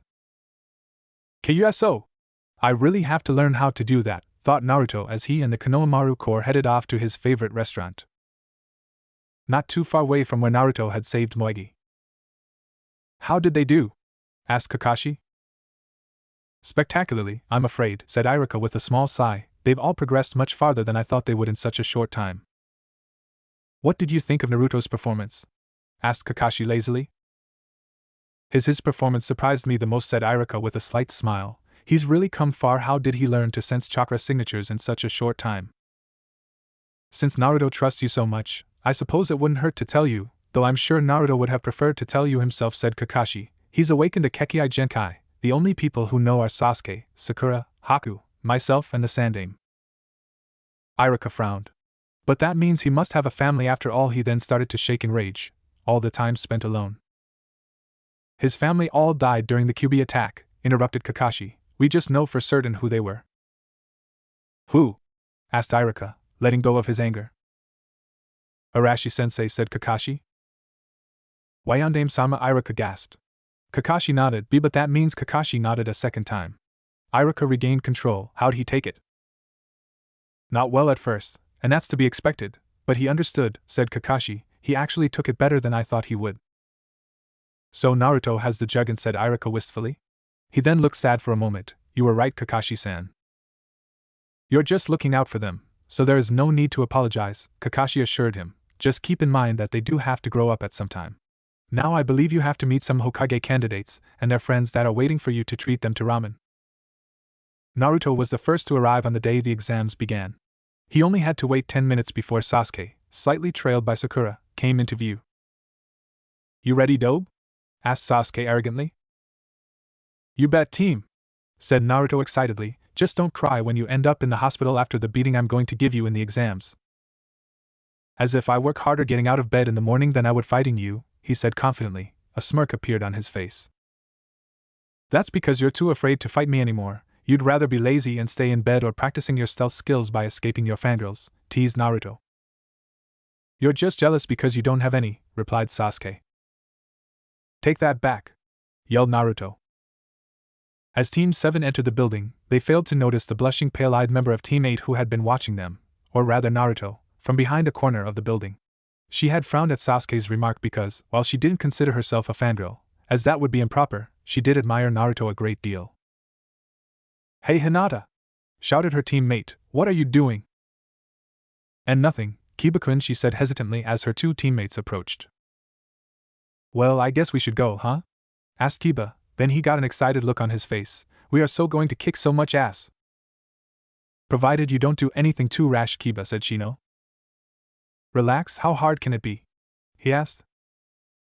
More than anything we might be able to handle. Do keep in mind we are only rookie genins, Shino reminded him. It is logical to assume that we have the greatest chance of failing this exam, and your tendency to rush into things will only serve to hold us back. So I'm holding us back, huh? Asked Kiba dangerously. Please don't fight, Hinata pleaded quietly. I'm sure Shino-kun didn't mean it like that. Hinata's right, for the time being, we have much more important things to worry about, Shino agreed, while Kiba merely grunted in acceptance. Team 7 had only gone up one floor when they were stopped by a group of people who were standing in front of the door. Sasuke was walking in between Sakura and Naruto, slightly ahead of them. In the middle of the group they watched two people keeping people from entering the room. Sasuke looked up at the sign, it read 301. He looked back at Naruto, who simply nodded at him. Sasuke stepped in when the two ninja knocked down a kid wearing a green leotard and sported a bowl haircut and bushy eyebrows. You plan on taking the Chunin exams like that? What makes you think you're good enough? Asked a kid with spiky hair. You guys should just quit now, said a second kid right next to him. He wore his hat like a bandana. You're all just little kids, the first one taunted. Please let us through, pleaded a girl with her hair in a double bun hairstyle. She was quickly knocked down by the two boys. Naruto recognized her instantly, as she was one of the people he trained in Kenjutsu with, and narrowed his eyes. She's much stronger than that, and her teammates are supposed to be strong too. What's going on? Listen, we're being nice, the Chunin exams aren't easy, said the first one. Of all those taking the exam, lectured the second, many will quit being shinobi, while others are unable to recover at all. We've seen it many times before. A Chunin is the level of military platoon captains. The failure of a mission and the death of his men, that is all the responsibility of the captain, explained the first. We're just thinning out the ranks of those that will fail anyway. What's wrong with that? Asked the second. I agree, said Sasuke stepping in, Naruto and Sakura trailing behind him. But you'll let us pass through also, get rid of the genjutsu, we're going to the third floor. There was whispering throughout the room at this proclamation. Naruto was strangely relieved that Tenten's team was not among those surprised that there had been a genjutsu in place. So you noticed that? Asked the second kid, not surprised in the slightest. Sakura, you must have noticed it first, right? Sasuke had noticed the pink-haired Kunoichi was distracted as of late, and knew that she'd be a liability if her lack of focus continued. It's not that he didn't like her, because he did, He just didn't like the way she tended to glomp on him and dote on him constantly as if he were a small child. Your analytical skills and genjutsu identification abilities are the most advanced on our team. Thank you, Sasuke-kun, she said gratefully. Of course, I already noticed. This is only the second floor, even Naruto noticed it. I'm not that bad at genjutsu, Naruto declared. In truth, even with the Jugen, he was still not very good at genjutsu, but his skills, in recent weeks, had skyrocketed and he knew it wouldn't be too long before he was at Sasuke's level at identifying and seeing through them without the Sharingan. He could dispel some weaker ones, but his chakra control was far too lacking to even preform the simplest of genjutsu. The only one he could really do consistently was the Henji no Jutsu, transformation technique, and that was only because of the constant training and use of his patented Kenjutsu, the Oiroku no Jutsu, sexy technique. Not bad, replied the first, but all you really did was see through it. As he said this, he began to move to attack Sasuke. Noticing his movements, both Sasuke and Naruto tensed. Before anyone knew what happened, the green-clad boy had come in between Sasuke and the spiky-haired kid. Fast, thought a wide-eyed Sakura. It's like he's completely changed from the person who was getting knocked down just moments ago. As Sasuke and his impromptu opponent relaxed, Sasuke couldn't help but admire the green-clad genin's skill. Catching that kick, that's some amazing chakra in his arms. Naruto was even more surprised than either of his teammates, because in the brief moment he used the Jugen, he had caught everything in detail. He didn't even use chakra. Even Sasuke can't move like that. In fact, he hardly felt any chakra coming from the boy, even less than a weak academy student. There was just barely enough for the kid to be alive. What happened to the plan? Asked a pale-eyed boy next to Tenten, whom Naruto surmised to be her other teammate. You're the one who said we shouldn't attract attention to ourselves. Well, the green-clad genin began to explain, as he looked over at Sakura. Sakura got a feeling of dread at the pit of her stomach. Oh no. So, they were hiding their abilities. I know how strong Tenten can be, and this guy doesn't appear to be too weak either. I can't help but wonder how strong that other guy is, Naruto thought to himself. Meanwhile, the green-clad kid walked up to Sakura. My name is Rock Lee.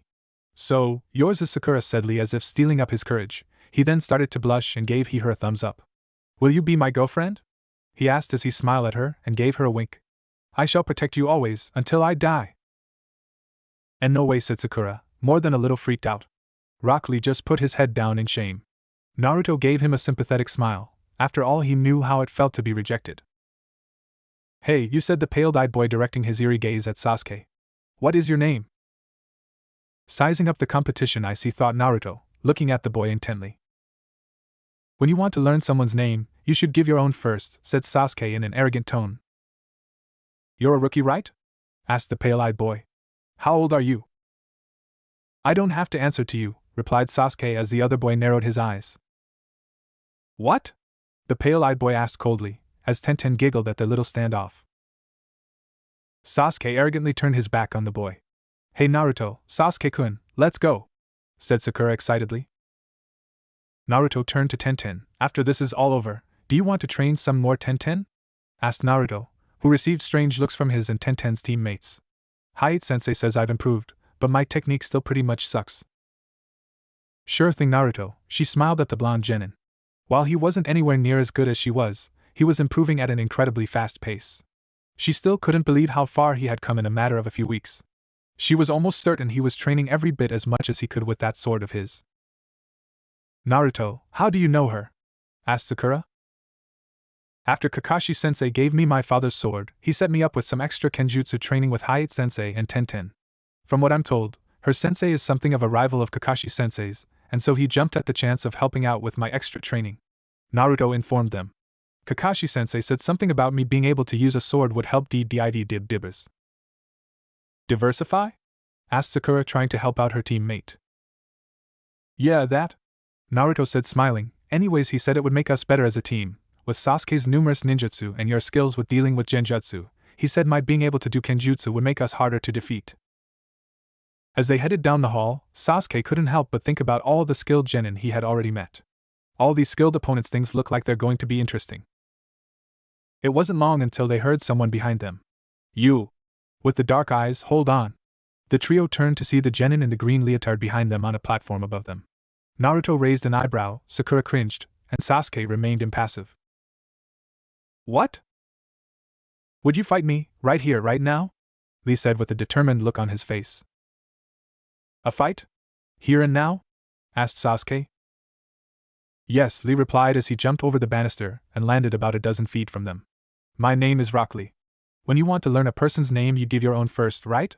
Uchiha Sasuke. So you know? Asked Sasuke, now intrigued. I want to fight you, said Lee, taking a defensive stance. I want to test just how far my techniques will go against the prodigy of a genius ninja clan. Lee then turned to Sakura, who cringed in fear and was beginning to freak out. Plus, he said as he blushed, Sakura-san, love? Yeah, that was Sakura's limit as she began to freak out. Those eyebrows just you. You are an angel, Lee said to her, oblivious to her obvious distaste. Just no. You. Stay away. She shouted at the bushy-eyebrowed boy. You know, you don't have to be so negative, said Lee, dismayed at her rejection. Sasuke scoffed at Lee, challenging me, knowing the Uchiha name, you are a fool. You will learn what that name means, bushy brows, said a now scowling Sasuke. Great. Smirked Lee as he changed into his Goken, strong fist stance. Finally, Gai-sensei, I shall prove myself. Don't do it, Sasuke warned Naruto. Want him for yourself, Naruto? Asked Sasuke, an arrogant look on his face. He wouldn't have challenged you if he didn't think you would win, Sasuke. Names and bloodlines will only get you so far, said Naruto. Rock Lee smiled at this. Shut up, Naruto, scolded Sakura. Sasuke-kun is one of the best genins there is. Not to mention with the Sharingan he's practically unstoppable. Suit yourself, but I know what I saw, he said, turning to them so Lee would not see the distinctive glow of the Jugun underneath his black headband. Then I'll just have to prove you wrong now, won't I, Naruto, said Sasuke. Though he had not voiced it, that had been a cheap jibe against Naruto's own bloodline limit. Sasuke was insinuating that the Jugun was somehow inferior to the Sharingan. Naruto's only thought at why the eye was not calling for Sasuke's blood was either because it did not catch the veiled insult, which he doubted, or it was content with the fact that Sasuke was about to be beaten to a pulp because of his arrogant overconfidence. Ready? Asked Sasuke, turning his attention back to Rock Lee. Naruto watched the fight in interest, the Jugun open underneath the headband. With Lee's attention fully on Sasuke, he figured it would be safe enough to use to learn that he could. Sasuke charged Lee, who was waiting patiently. Sasuke threw a punch that was easily blocked by Lee. Sasuke planted his hand on the floor to attempt a whirlwind kick on Lee when the bushy-browed boy countered. Konoha Reppu, Leaf Gale! Shouted Lee as he did a sweep. Sasuke pushed up with his arm, flipping away from his opponent. Sakura looked amazed, while Naruto looked completely unsurprised, as Sasuke and Lee were now staring at each other. He's strong, thought Sakura as she watched the boy nearly beat Sasuke-kun in the exchange. While he did not win, he definitely came out with the upper hand. I'll say this, there is no way you can defeat me, said Lee with all seriousness in his expression, because, right now, I am the strongest among the Konoha genin. Sasuke narrowed his eyes, and then grunted as he smirked. Let's see just how strong you are. Sasuke got ready to go in for another exchange. Sasuke-kun, we don't have time. We have to be at the reception desk in less than 30 minutes, said Sakura worriedly. Don't worry, he said with a serious look on his face. I'll be done in 5 minutes. He then charged at Lee a second time. As he went to punch the green-clad genin, he disappeared. What? Incredible, and without the use of chakra, thought Naruto with an excited look in his eyes. Konoha de Zenpu, Leaf Great Whirlwind! Shouted Lee as he kicked at Sasuke's head. Sasuke narrowly ducked before a second kick came straight at him. I can't dodge, Sasuke frantically thought. I'll have to block. What? Lee's follow-up kick not only broke through Sasuke's guard but tore through it like a rock through paper. Sasuke-kun! Shouted Sakura as Sasuke was sent flying and landed straight on his back. He blocked that attack, she thought as she watched Sasuke struggle to stand. What the hell is going on, Sasuke said as he picked himself off the ground. He went right through my guard. Was that a ninjutsu or a genjutsu? Fine, it's time for me to get serious, said Sasuke, both eyes blazing with his two-tomo Sharingan. The Sharingan, said Sakura amazed. All the training on the way back from Wave was paying off as Sasuke could now call up the Sharingan at will, almost on instinct. Sasuke-kun is incredible. Sasuke-kun can't lose to this guy, said Sakura excitedly. Just watch, Lee's about to prove why you can't rely on a name and bloodlines, said Naruto. Before Sasuke could charge a third time, Lee kicked him in the chin, sending Sasuke flying up into the air. But the Sharingan, stuttered Sakura. A name isn't everything, Sakura, said Naruto as they watched Sasuke's airborne ascent. The Sharingan can't read it, thought Sasuke, that means his moves. My moves are either ninjutsu nor are they genjutsu, said Lee as he prepared the next sequence of his attack. Sasuke managed to land on his feet, but Lee was already on the attack, now charging Sasuke. Sasuke could now only hopelessly dodge Lee's attacks, but no matter what he did, Lee was still connecting with several solid shots. Sasuke backed away after taking an extra strong elbow attack from Lee. My techniques are simple taijutsu, Sasuke-kun. Just as I thought, Naruto said quietly. What do you mean? Asked Sakura. Just watch, we're about to learn the true difference between him and us, Naruto told her, as Lee disappeared only to reappear behind Sasuke. You may not believe it, because it's so simple, said Lee, who then jumped to dodge an attack from Sasuke. Kyuso, Sasuke said, gritting his teeth. It's said that the Sharingan can read all types of ninjutsu, genjutsu and taijutsu, lectured Lee, because ninjutsu and genjutsu require you to summon chakra and hand seals to preform. You can easily defend against them. But taijutsu is different. What do you mean? Asked Sasuke. Even if you can read my movements with your Sharingan, your body still lacks the speed to react to my taijutsu. It doesn't matter if you can see it, if your body can't keep up, it's useless. Explained Lee. I believe there are two types of people amongst the strong. The hardworking types and the genius types. Your Uchiha blood is a genius type because of your Sharingan, while I am simply a hardworking type who has mastered only taijutsu. Sasuke's frustration came to a boil as he angrily charged Lee. Lee was still lecturing while dodging Sasuke's attacks. It could be said that my ultimate taijutsu is the worst possible matchup for your Sharingan. With that, Lee knocked Sasuke into the air again with a solid kick to the chin, and then jumped after him. Kagebyo, Shadow of the Dancing Leaf. Lee was now soaring parallel to Sasuke's back. I shall now prove it with this technique that hard work surpasses genius skills. Lee's bandages began to unravel and ensnare Sasuke. I win! Before Lee could complete his move, a pinwheel cut through the air, pinning his bandages to the wall. Naruto cursed. He had been so intently watching the match, or rather Sasuke getting his ass handed to him, that he didn't sense anyone approaching. He immediately deactivated the Juggin, hoping the newcomer didn't see the teal glow through the headband. That's enough, Lee! Shouted a red and yellow turtle with a very angry expression on his face. Lee immediately landed while Sasuke continued towards the floor, his neck about to break his fall. Sasuke-kun! Shouted Sakura as she moved to catch Sasuke. Are you alright, Sasuke-kun? She asked with genuine concern. Even with the Juggin, I could barely keep up with his movements. I don't think even if Sasuke and I worked together that we could beat him, thought Naruto. Meanwhile, Sasuke was glaring at Rock Lee's back. Lee, that technique is forbidden! Scolded the turtle. A talking turtle, thought Naruto, his attention on Lee and the newcomer, not wanting to witness Sakura fawning over Sasuke, ensuring he was alright. I'm sorry! I hadn't planned on. Lee tried to apologize but was cut off. Fool, do you think you can really get off on some silly excuse? Said the turtle disapprovingly. You know well that a shinobi should not reveal his special techniques. Said the turtle. Now are you prepared for your punishment? Yes, said a downtrodden Lee. Watching the interplay between the genin and the tortoise, Naruto came to a strange conclusion. Sakura-chan, can turtles be senseis? Asked Naruto in a whisper. Sakura looked at him as if he'd started sprouting tails. How the heck should I know if turtles can be senseis? She hissed at him. Alright, said the turtle, here comes Guy-sensei. There was a poof of smoke above the turtle, and Team 7 and Rock Lee were now looking at a bigger version of Lee. The man was about 2 heads taller, but he had the same bowl haircut and bushy eyebrows. Ah, I can see the flames of youth burning brightly in each of you. That guy is even lamer than the kid, said Sasuke with a bewildered look on his face. Had he turned to look at them, he'd have noticed Sakura and Naruto's expressions were the same. Super thick eyebrows, super bowl cut was all Sakura could manage to get out. Those have got to be the biggest eyebrows I've ever seen, said Naruto. I think they might be alive. Lee turned around, rage and fury written all over his face.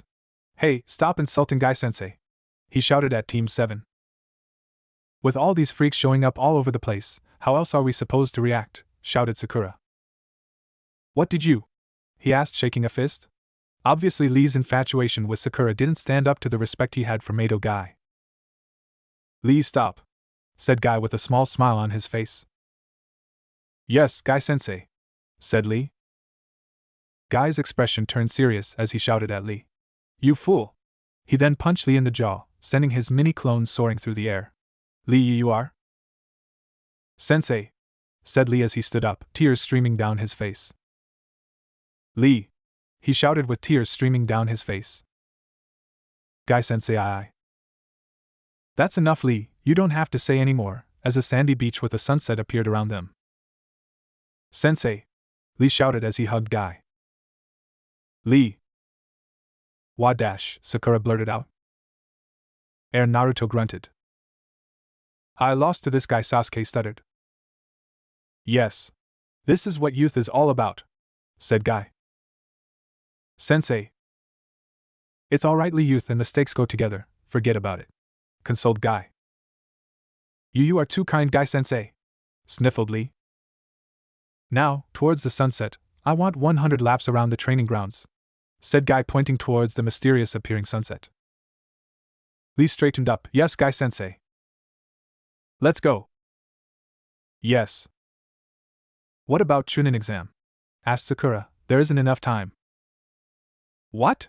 Oh yes, said Guy with a sheepish expression on his face. Lee, your punishment for starting a fight and attempting to use a forbidden technique will take place after the Chunin exams. Yes, said Lee, saluting Guy. The call of youth. 500 laps, shouted Guy, striking a pose. So tell me, how is Kakashi-sensei doing? You're his rival, right? Asked Naruto. He is my eternal rival, said Guy. Yeah, right, said Sakura disbelievingly. Sasuke didn't look like he believed Guy either, while Naruto was a bit undecided. At first glance, Guy looked like a moron, but after watching Lee pick apart Sasuke, he knew looks could be deceiving. If Guy-sensei says, shouted Lee back, but he was stopped by Guy. Don't worry about it, Lee, actions speak louder than words, Guy told him. Naruto and Sasuke's eyes widened as Guy simply disappeared. If I'm not mistaken, my records is 50 wins and 49 losses, in my favor. Team 7 each spun around, surprised looks on their faces. That means I am better than Kakashi. His speed is incredible, thought Naruto. He's faster than Kakashi, observed Sasuke. You see, isn't Guy-sensei incredible? Shouted Lee. Sorry about Lee, I swear by this face, it will not happen again, Guy promised as he smiled at Team 7, his teeth sparkling in the light. You guys and Lee should be in the classroom soon. He threw a kunai and knocked the pinwheel off the wall, releasing Lee's bandages. Naruto watched as Lee rewrapped his hand. He doubted the others noticed it, but he saw the scars and the callus on Lee's knuckles. Even without using the Jugun, he noticed the hard work and dedication that Lee put into his training. He's a true genius of hard work, thought Naruto. Good luck, Lee, later, Guy shouted as he disappeared in a puff of smoke. Kyuso, said Naruto, more than slightly annoyed.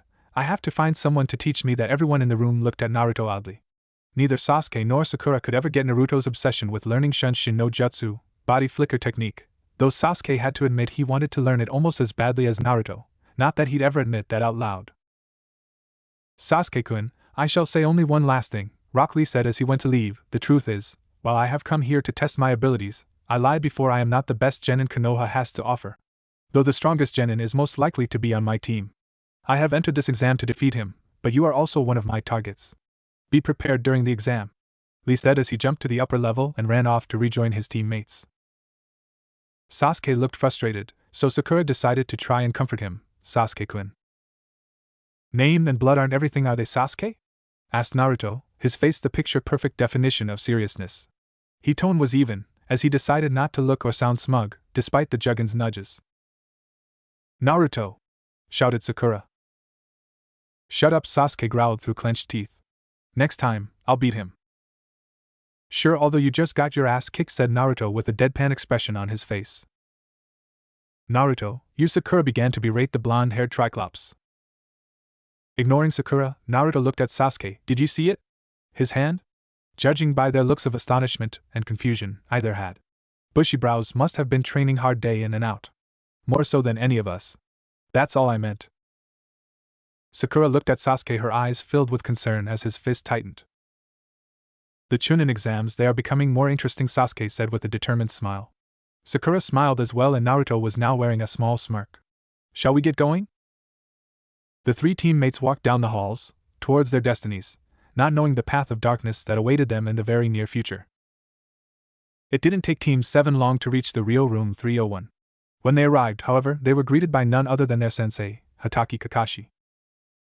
I'm glad to see you made it as well, Sakura, he said lazily, reading his little orange book, Ika Ika Paradise Volume 3. You can now officially register for the Chunin exams. Kakashi informed them. At the looks of confusion, he continued, this exam can only be taken by teams of 3. But you said it was up to us whether or not we wanted to take it or not, said Sakura. Yes, I did, Kakashi answered. You lied? Asked Sakura uncertainly. Not exactly, Sasuke answered her. It was your choice whether you wanted to take the exam or not. But he didn't want either me or Naruto forcing you to take the exam. Exactly, said Kakashi, who added after seeing Naruto's betrayed look, even if you two wouldn't force her into taking the exam, she would have felt as if she was holding you back, and thus would have felt obligated to take the exam to keep from doing so. All of them accepted this explanation. So if only Naruto and Sasuke came, then what would have happened? Asked Sakura. I would have prohibited them from taking the exams and not allowed them entry into the next room, said Kakashi. But each of you came here of your own free will. Well done, I am proud to have each of you on my team. He smiled, though you could only tell due to the curve of his only visible eye, and moved to allow them entry. All right, yelled Naruto, let's go. Kakashi watched them as they entered the room as the door shut. Wow, Naruto said breathlessly, while Sasuke merely glared. Sakura looked astonished at the sight that greeted them. There's so many, is everyone here taking the exam? Her nervousness only intensified as she glanced around the room. See, could they all be strong? She was broken out of her thoughts by something worse than the killing intent concentrated on her team. Or at least in her opinion it was. Sasuke-kun! You're late, shouted someone as they glomped onto Sasuke's back. I've been eagerly waiting for you since I heard that I would be able to see you for the first time in such a very long time. It was none other than Yamanaka Ino, Sasuke's other #1 fangirl and Sakura's own eternal rival. Sakura went from nervous to enraged faster than Naruto could eat a week's supply of Ichiraku's ramen for free. Get away from Sasuke-kun, Ino pig! Yelled Sakura. Naruto just sighed while Ino shifted to Sasuke's arm. Oh, it's you, Sakura, still as wide forehead and ugly as usual. I see, the bubbly blonde girl said to her rival. What did you say? Demanded Sakura. Ino's response was to simply stick her tongue out at Sakura. You guys are taking this troublesome exam too? Asked another voice, this time a boy with a pineapple-shaped haircut who was standing next to a big-boned boy who was eating chips. They are Nara Shikamaru and Akimichi Tsuji respectively. It looks like we're all here, said a fourth person. Inuzuka Kiba. He had a dog sitting on the top of his head by the name of Akamaru. They went everywhere and did everything together. Naruto remembered when he, Kiba and Akamaru, Shikamaru, and Tsuji all used to cut school together. Hello Naruto-kun, whispered the girl of the third group. When Naruto looked over, she quickly looked away and blushed. Naruto was puzzled by her reaction, but he put it out of mind. She had always been like that, and he didn't know why. Despite attempts to get her to open up, she would stutter at him when they spoke and she never looked directly at him. Yes, for all the perceptiveness the Jugon possesses, Naruto is still as oblivious as ever to certain things. Moving on. The third member was as silent and stoic as ever. He was probably the tallest person of all of them. Naruto couldn't remember much about him, other than the fact that the boy had always been silent. His name Aburame Shino. You guys are here as well, troublesome, complained Nara Shikamaru. So all 9 rookies are going to take the exam this year, observed Kiba. How far do you think we'll go, Sasuke? You seem awfully confident, Kiba, said Sasuke. We've trained like hell, we won't lose to you, stated Kiba. Shut up. Underestimate any of us and you will lose, said Naruto defensively. Sorry, Naruto-kun, Kiba-kun didn't mean it that way, said Hinata, pressing her fingers together, still not looking at Naruto. Hey, you all should quiet down, said a silver-haired Konoha genin. You all are the 9 recently graduated rookies, right? You all need to get it into your heads that this isn't just a simple field trip. And exactly who are you to be telling us anything? Demanded Ino. I am Yakushi Kabuto, he introduced himself. You're the guy who trains Haku at the hospital, said Naruto. Sasuke and Sakura looked surprised, while the others looked confused. He a friend of yours? Asked Kabuto. He has plenty of talent for medical jutsu, especially without any formal training. We met him on a mission, Naruto explained to the others. Anyways, Kabuto continued from where Naruto interrupted him. Look around, the ones behind you are from AIM, and they have short tempers. Everyone here is very tense because it's right before the exam. I'm just warning you so you don't get picked on. Though I suppose it can't be helped with you all being rookies and all. It makes me remember the old me. Kabuto-san, right? Asked Sakura. Yes, answered Kabuto. Is this your second time then? Asked Sakura. No, replied Kabuto, it's my 7th. The exam takes place only twice a year, and this is my 4th year. So that means you know quite a lot about the exam, right? She asked. Yes, he answered. So that means you're practically an expert, said Naruto. But he hasn't passed it, Shikamaru added, to which Kabuto looked sheepish. Very true, Kabuto said. Ah, is the Chunin exam that difficult? This is getting even more troublesome, Shikamaru complained. Then perhaps you'd like some information then? Asked Kabuto as he pulled out a small deck of cards. These are ninja info cards. Ninja info cards? Asked Sakura. Put simply, I can burn information onto these cards using only my chakra. As he said this, he kneeled and placed the deck on the floor. With them, I've managed to gather data on this exam for the last 4 years. I have around 200 cards. He flipped over the top card and they noticed it looked blank. It may look blank, but there is plenty of information stored in these cards. He then started twirling the card underneath his fingers. What are you doing? Asked Ino. I've made them so the information can't be viewed without my chakra. Like this, he explained as he made a one-handed seal, and there was a small puff of smoke where the card had been. When it cleared, the rookies noticed that the card was no longer blank. Kabuto then gave a brief explanation of the purpose and politics of the Chunin exams. So, are there any cards with any detailed personal information on them? Asked Sasuke, intrigued. Well, yes, said Kabuto. Is there anyone that interests you?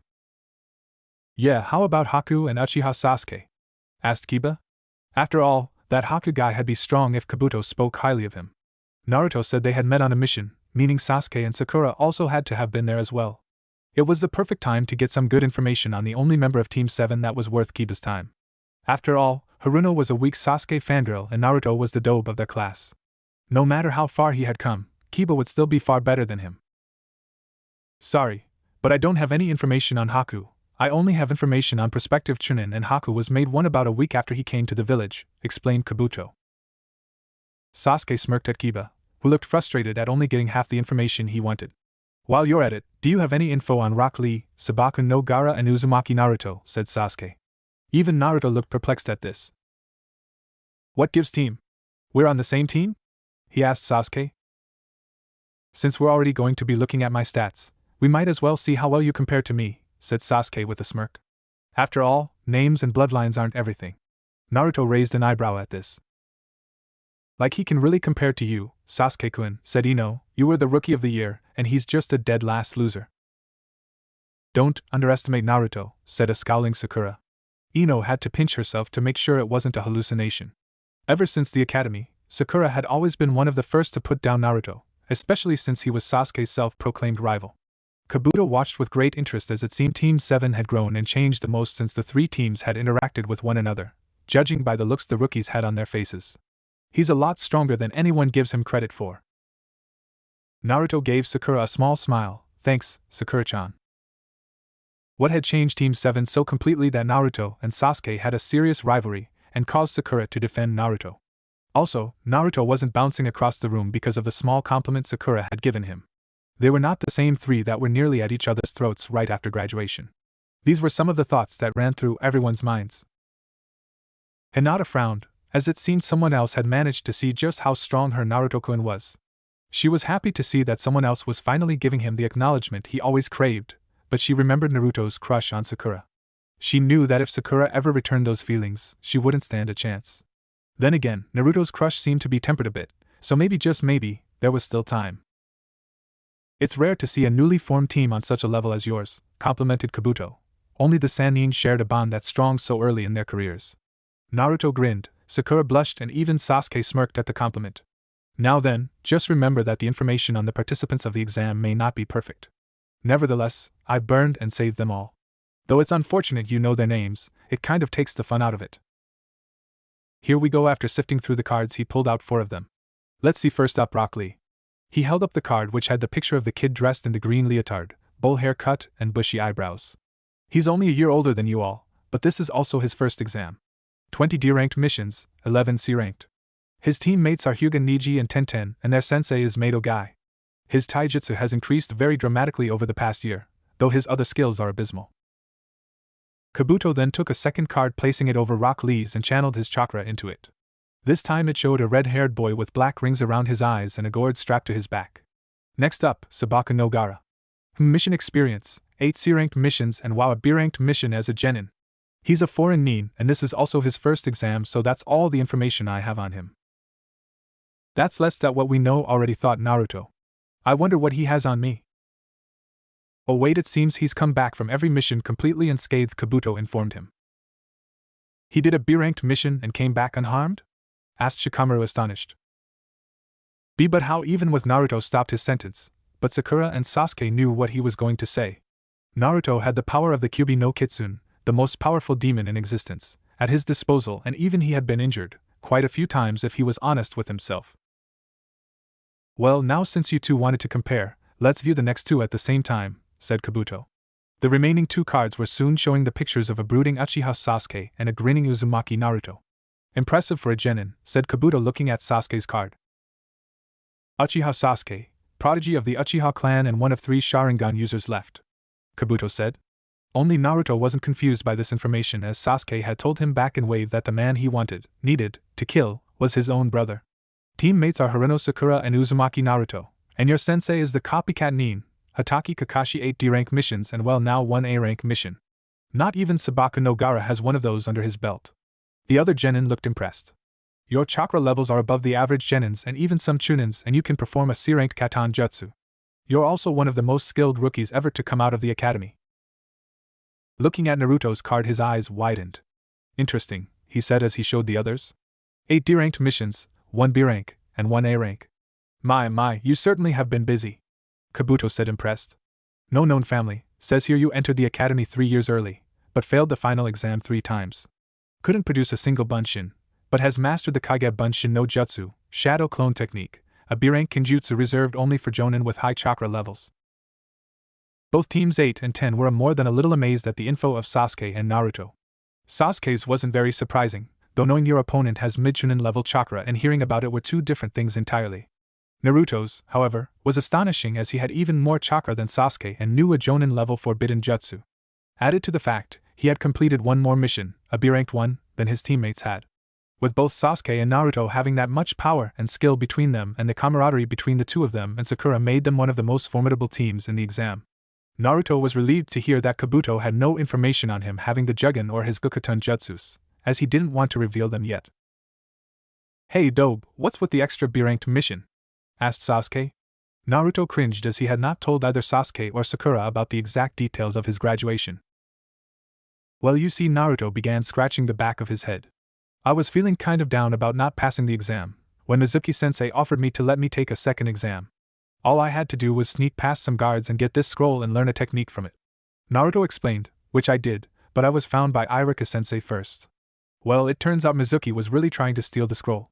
Iruka-sensei got hurt fighting Mizuki, so I saved him using the technique from the scroll.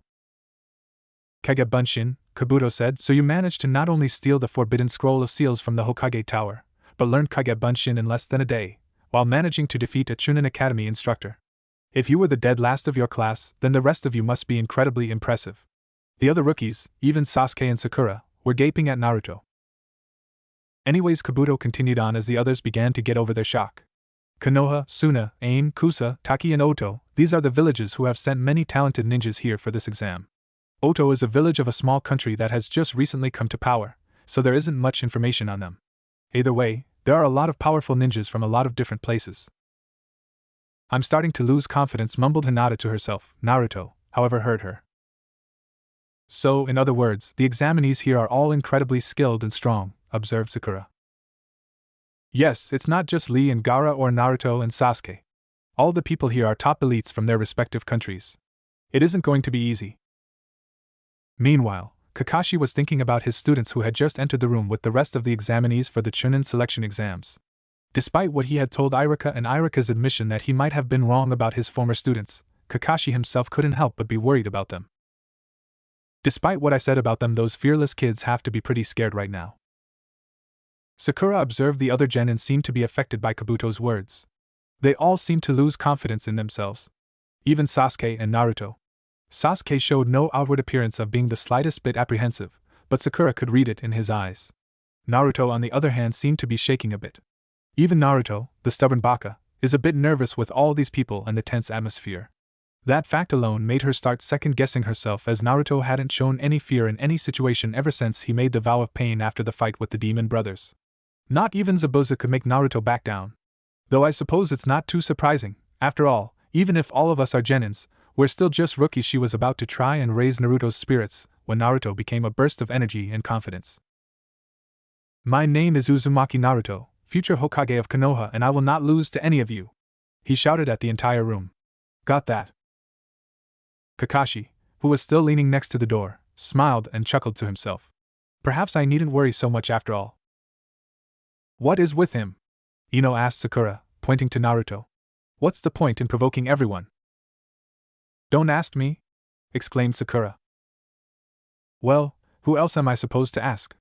Ino replied. Both kunoichis glared at each other. Only Sasuke and Kabuto seemed to notice exactly what Naruto had done.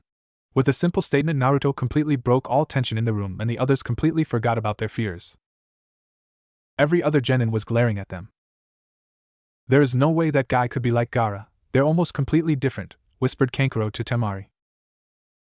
Perhaps, but looks can be deceiving, she told him. Maybe he only appears to be an imbecile to hide how strong he truly is. Though she sounded more like she was trying to convince herself of that fact. Elsewhere, Team Guy was having a similar conversation. What is he thinking? Tenten whispered. He can't be that big of a baka.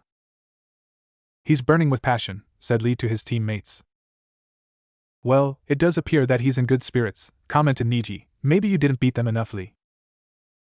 However, the Odo team was more than a little annoyed with the rookies and the Konoha genin named Kabuto. Did you hear what he said? Asked the one-eyed Otonin. We're just a minor village from a small country. Let's play with them a bit, said the raven-haired female of the team. Yeah, they spoke of us as if we're just leftover ninja, said the one-eyed Otonin. Let's make him add this to his data. While the Otonin were putting their plot together, the Konoha rookies were unaware of what was about to happen. I'm not going to lose to any of you, that's big talk, commented Kiba. That baka practically begged everyone in this room to be his enemy, said Shikamaru. Naruto, what the heck are you doing? Asked Sakura as she hit Naruto on the back of the head. Then she noticed the glares everyone was throwing at them. Sorry everyone, he sometimes gets carried away, no reason to take most of what he says seriously, she said to the room nervously. With the way everyone is glaring over here, I'm about to beat you up myself. She hissed at Naruto. Shall we? Asked the spiky-haired Otonin. Let's go, said the Oto Cyclops. Naruto's juggin flared for a moment as the Otonins began to move. Only Sakura and Ino noticed it, as Naruto's back was to everyone else. His eyes widened as the Otonin were headed straight for them. Kankuro was about to pull the object off of his back when he was stopped by Gaara. The spiky-haired Otonin then proceeded to throw two kunai at Kabuto, who easily dodged them. However, he was placed in perfect position for the one-eyed nin's follow-up attack, which was interrupted by a kick to the head from Naruto. Each of the rookies, minus Sasuke and Sakura, looked surprised. Naruto had never shown that much skill. Impressive, Naruto-kun, but I assure you I could have taken care of myself. Even so, you're a Konoha-nin, and whether we're against each other or not in this exam, we always take care of our own, Naruto said as he glared at the room, the Otonins in particular. You only got lucky because you attacked us by surprise, said the spiky-haired nin. Isn't that exactly what you were trying to do? Asked Sasuke coldly. Try something again and you'll find that you'll have more than just Naruto to deal with. Meanwhile, Ino and Sakura were having a short conversation. He knew that attack was coming, didn't he? Asked Ino accusingly. What do you mean? Asked Sakura nervously. Don't play dumb, Sakura, Ino hissed. They were moving fast enough that Sasuke-kun didn't have time to react when he saw them and Naruto had his back to them. There is no way even Sasuke-kun could have done that. And that glow, what was up with that? I can't tell you, Sakura said nervously. Whatever it is he's hiding behind that headband of his is responsible for everything, isn't it? The change of wardrobe, his and Sasuke being more friendly to each other, you defending him and him all of a sudden possessing all this skill when he was such a screw-up at the academy. What the hell is going on, Sakura? Ino demanded. He didn't even bounce off the walls when you defended him like he would have used to when we were at the academy. Listen, Ino, Naruto might be an annoying idiot, but he's still my teammate and I will not betray him by telling you anything he doesn't want you to know. Sakura hissed at her friend. Hokage-sama and Kakashi-sensei already know, and that's all who need to know unless Naruto says otherwise, so if you want to know about it, ask him yourself. Fine, forehead girl, I'll drop it for now, but I do expect answers, said Ino coldly. Quiet down, punks! A loud, authoritative voice boomed out. Everyone turned towards the voice, their attention no longer on the Konoha rookies, the Otonin, and Kabuto. Sorry to keep you all waiting, said a man wearing a black bandana with a Konoha Hittite and scars all over his face. He wore the standard gray uniform the other test proctors were wearing, except he was also wearing a black trench coat. I am the examiner of the first test of the Chunin selection exams. My name is Marino Ibiki, said the proctor. Now, don't think any of you can just do anything before the exam. Do you want us to fail you at the beginning of the exam? I apologize, I was merely excited with this being my first exam, said the one-eyed Otonin. Well, I suppose now is as good of a time to say this, said Ibiki. You are not allowed to fight each other during the exams unless given express permission by the examiners. Even if permission is given, you will not be allowed to kill each other. Pigs who go against me will fail immediately, is that understood? He did a quick scan of the room to let what he had just said sink in. Then he continued on with the introduction. Now begins the first portion of the Chunin selection examinations. Turn in your applications. Then take one of these number tags, that will be your seating placement. After that, we will pass out the examination papers for the written exam. Kyuso Naruto hissed quietly to himself. A paper test. He clenched his fists tightly as one of the proctors held up a stack of papers and smirked. Rows of Chunin hopefuls filled the room. There were test proctors seated at either end of each row, all holding clipboards and awaiting further instruction. As each of them took their seats, Marino Ibiki scanned the room and smirked evilly at them while directing a very subtle amount of killing intent at them. Naruto couldn't help but admire the man and his intimidation tactics. He certainly knew what he was doing. I'm separated from everyone I know, thought Naruto glumly.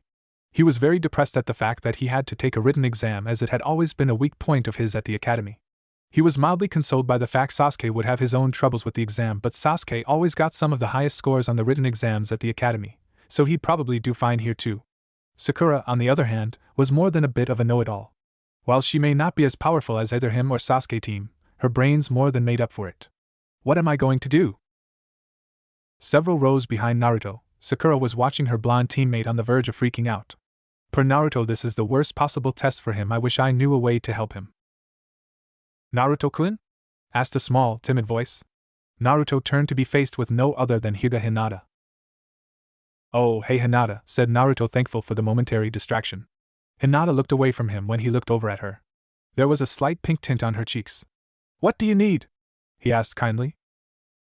I just wanted to say good luck, and Naruto-kun, she said with a small smile, turning to face him slightly. Let's do our best. Thanks, Hinata, good luck to you too, he said smiling. I didn't even notice her there, he thought while mentally frowning at his inattention. He really needed to work on mastering the Jugen, as its powers seemed to activate at random. Everyone's attention turned to the front of the room where Marino Ibiki was tapping the chalkboard with a medium-length piece of chalk. This first exam has some very important rules, he began. I will not answer any questions, so listen very carefully. Sakura looked at the man questioningly. Rules and not answering questions, she thought, trying to puzzle everything out. The first rule, everyone is given 10 points at the start of the exam. The exam only has 10 questions, each worth a single point, he informed them as he wrote on the chalkboard. This test will be based on a points deduction system. If you get one problem wrong, you lose 1 point. If you get 3 wrong, your score is reduced to 7. And if I get all of them wrong, I'm down to 0, Naruto thought grimly. He got a sinking feeling in his stomach. This would not go well for him, he was sure. Second rule, the pass-fail decision will be based on the total amount of points accumulated by your team, Ibiki continued. Kyuso Naruto thought to himself. Wait! Sakura yelled. What do you mean your team's total points? Shut up. There is a reason for this, so just shut up and listen, demanded Ibiki loudly, sending a small spike of killing intent at Sakura, making her flinch back instinctively.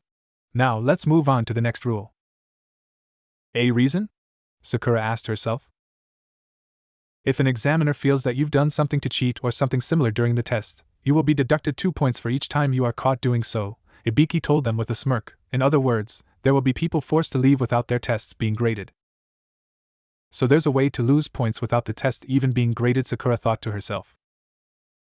Those who attempt to cheat without thinking carefully will only hurt themselves, he said. You are all trying to become chunins. If you are a ninja, you must act like a first-rate one. Alright, calm down, thought Sakura to herself. Putting Naruto aside, both Sasuke-kun and I should do alright. We'll just have to make up for it if Naruto gets a 0. Also, if anyone on the team gets a 0, your entire team fails, Ibiki said, breaking Sakura out of her thoughts. Sasuke's eyes widened. What? What did you say? Shouted Sakura. Kyuso Naruto cursed in his head. His hands already clenched tightly into fists. He felt the killing intent radiating off of both Sasuke and Sakura directed at him. And Naruto-kun?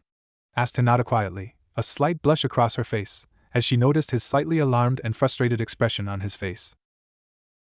The final question will be given 45 minutes after the exam begins, said Ibiki. You have 1 hour for the exam. Begin. Tapping could be heard all around the room as dozens and dozens of prospective chunin began filling out the 9 questions on their exam worksheet. Everyone could be seen working diligently and hard at work save one person who looked as if he'd been told that Ichiraku's ramen stand was closing for business forever. Sakura looked terribly frustrated. This isn't good, even I can barely answer these questions. Naruto, don't screw this up, she mentally berated her teammate despite the fact she couldn't hear him. Kyuso Naruto better not choke now, we've come too far, thought a frustrated Sasuke who was having his own troubles trying to answer the questions on his test to no avail. He looked at Naruto and frowned at his teammate's frustrated, unmoving form. This is not good, I've gotten through plenty of situations like this before, thought Naruto, furiously trying to think of a plan to finish the test. I just need to keep calm and focus on answering the questions, I just have to really focus on the easy ones. Naruto's hands were on his head. He was on the verge of pulling his hair out. He had taken one look at all of the questions on the paper and realized he couldn't answer even a single one of them. His only option was to cheat, and he knew that his only option was using the Jugun, and though he could still see through his headband with it, prolonged use would incinerate it, and even if he only used it sparingly, and the glow from using the Jugun's powers would still be visible through the black headband. Naruto wasn't ready to give up his secret just yet, as the revelation of the Jugun would lead to questions that only he could answer, and all of those answers led to the Kyubi no Kitsune. Sasuke wasn't having much luck either. As he read each question, he realized more and more that it was possible only Sakura could actually answer the majority of the answers on the test, and perhaps the Hyuga, the Aburame, and the Nara kids. This is a question involving gathering information based on indefinite conditions and physical analysis, Sakura thought to herself. She suddenly looked up at her blonde teammate. There is no way Naruto could answer these questions. In fact, I doubt many people here, other than myself, could actually answer these questions. Alright, next problem, Naruto thought, getting nervous, as he had already skipped over the first 3 questions again. All of these questions are rather difficult, thought Sakura to herself. Naruto wanted to shrink inside of himself, his mind furiously thinking of ways to make a quick escape so either Sakura nor Sasuke could kill him for failing the test. Sasuke had a thoughtful look on his face. I see, he thought to himself. I don't understand even one of these questions. Bad, very, very bad. Naruto shouted in his head. He was past panicking and well into hysteria, as he had read through the 6th and 7th questions a second and third time, trying to decipher their meaning. What am I going to do? This system almost promotes cheating, Sakura thought to herself. I hope Sasuke-kun and Naruto don't cheat, we should be okay. Naruto isn't as stupid as people make him out to be, she thought with a small smile, wondering how Naruto was doing on his test. Naruto's knuckles were white from the grip he had on his pencil. He was gritting his teeth as he reread the 8th and 9th questions over and over again, hoping the answers would pop out at him. Stay calm, deep breaths, you can do this, he kept repeating the same mantra over and over in his head. Perhaps no. I can't risk getting caught. Sasuke was looking around the room at the proctors. They seemed to be rather cautious, it's almost as if they're assuming we're going to cheat. He watched as a proctor marked down something on his clipboard. Someone was just caught. Getting caught was a 2-point deduction, but why only 2 points? Normally you'd be thrown out for just being suspected of cheating. That's when Sasuke remembered Marino Ibiki's words at the beginning of the exam. Flashback. Those who attempt to cheat without thinking carefully will only hurt themselves, Ibiki said. You are all trying to become chunins. If you are a ninja, you must act like a first-rate one. End flashback. I see, thought Sasuke as he reached an epiphany. This isn't a test of knowledge. The true purpose is to evaluate each person's information gathering skills using different methods of camouflage and concealment. See underneath the underneath, as Kakashi-sensei would always say, so he only wants us to not cheat without thinking things very carefully, to be like a first-rate ninja and not get caught. When put that way, the unusual point deduction system and the lenient 2-point deduction rule make perfect sense. So exactly what is being tested? Not being caught be the person you're cheating off of, or the examiners while still getting the correct answers. Naruto, you can do this, just think underneath the underneath. It will cost you if you don't. Meanwhile, Naruto was almost shaking. Shit, he mentally shouted. His hand began to shake. The only way I can do this is if I use the Jugen focus. Calm down. Try as he might, it was too late. His nervousness overrode everything and he couldn't concentrate enough to both use the Jugen and fill out the exam paper. Sasuke was already making his plan of attack. If this is a test of one's information gathering skills, there should be at least one person in here that already knows all of the answers, he thought as he scanned the room for his potential target. He noticed Sabaku no Gaara was doing something odd with his sand, while Kiba seemed to be communicating with his puppy. Seems like that loser actually can understand his mood, thought Sasuke, who hadn't believed anywhere near half of Kiba's boasting in the academy, as Kiba's list of techniques had been quite small and his animalistic taijutsu was no match for the Uchiha Sekendu, intercepting fist. While Kiba had been towards the top of the class in nearly every practical exercise, minus shuriken and kunai practice, he was nowhere near Sasuke's level. The one-eyed Otonin, Sasuke noticed, appeared to be concentrating. When the man didn't open his eye when he started writing, Sasuke figured he was somehow using sound to copy off of his fellow examinees around him. Looking a few seats down from him, he noticed another examinee swatting away a bug. The fly then flew to the Aburame kid, who seemed to be able to communicate with it in a similar manner as the Inuzuka and his puppy. Sasuke remembered they were teammates as well. It would be best to be cautious around them. Even with my Sharingan and Naruto's Jugen, we could have a tough time with them if they managed to catch us off guard. The Hyuga of the team wasn't as skilled as she could be, and Kiba was a loudmouth. He was tough, but still a loudmouth. The Aburame, however, was nearly a complete unknown. Sasuke barely noticed the bug user in the academy, and only knew a small amount of what the boy's bugs were capable of from what his uncle and brother had told him of the various clans of Konoha. Sasuke was confident he could beat the Aburame boy, but he knew after his fight with Rock Lee, it wouldn't be easy. Further study of the room revealed others' attempts at cheating. Sasuke was sure if he could see some of these attempts, the proctors could as well. It appears that even if someone is caught cheating, they aren't deducted any points as long as it's a Chunin-level attempt, observed Sasuke. Naruto was by far faring the worst of all the examinees. 30 minutes into the test, and he still had not written down a single answer. He was far too intimidated to try and cheat by normal methods, and he was far too stressed and nervous to control the Jugen effectively enough to even try to use it to cheat. He didn't know why, but he just couldn't let go of his secret. Time is running out, my only chance is to cheat, he grit his teeth. I just can't get caught, as that would cause trouble for Sasuke team and Sakura-chan, and if I fail we all fail. Naruto-kun, he heard a soft, gentle voice whisper. He hid his shock the best he could as he slightly turned his head and cut his eyes towards the pale lavender eyes of Hyuga Hinata. She was blushing slightly. I'll show why you might test. Why would she? Naruto thought, puzzled by the heiress' actions. Hinata isn't the type to try and trick people. Naruto then whispered to her, Hinata, why are you trying to help me? Hinata's blush deepened as she clenched and unclenched her fists. She was staring intently at her test, avoiding Naruto's gaze. Well, she whispered. Even Naruto was barely able to hear her soft voice. As she gulped, she began to sweat slightly under Naruto's careful gaze. I just don't want YUTT to go away. Hinata gasped as Naruto looked at her questioningly and turned towards her a bit more, her blush becoming a bit more pronounced. Hinata was thinking furiously at what she should, or rather, could tell her longtime crush. You know the 9 of us we're the only rookies and everything is so uncertain. Thanks, Hinata whispered Naruto gratefully. I'm sorry I doubted you. Naruto gave her a small smile, to which she looked down sharply, continuing to blush. Looks like we're saved, he thought, relieved he wouldn't be the one holding back Sasuke and Sakura. Hinata subtly shifted her paper towards Naruto, who was shooting quick glances at it. Before Naruto could get a good look at the paper, however, a kunai whizzed in front of his face, grazing the tip of his nose. Hinata and Naruto looked behind them as the kunai embedded itself in the test paper of the guy sitting behind them. What is the meaning of this? He shouted, obviously freaked out as he stood. A spiky-haired proctor who Sakura, Sasuke, and Naruto all noticed looked awfully similar to the kid who was pushing around Rock Lee and attacked Sasuke earlier, smirked. You screwed up 5 times, you fail. What? He shouted. Take your teammates and get out of here, the spiky-haired proctor ordered. Now. His teammates stood up as the Chunin hopeful stood there in shock. In the seat in front of him, Naruto was wide-eyed and nearly hyperventilating. He flinched when he heard the next words. Number 23 fail. Numbers 43 and 17 fail. Naruto then began to look around the room as others stood up and left. Two proctors dragged out one genin who was refusing to leave, while a Suna genin stood up and furiously demanded if they had any proof he had cheated 5 times.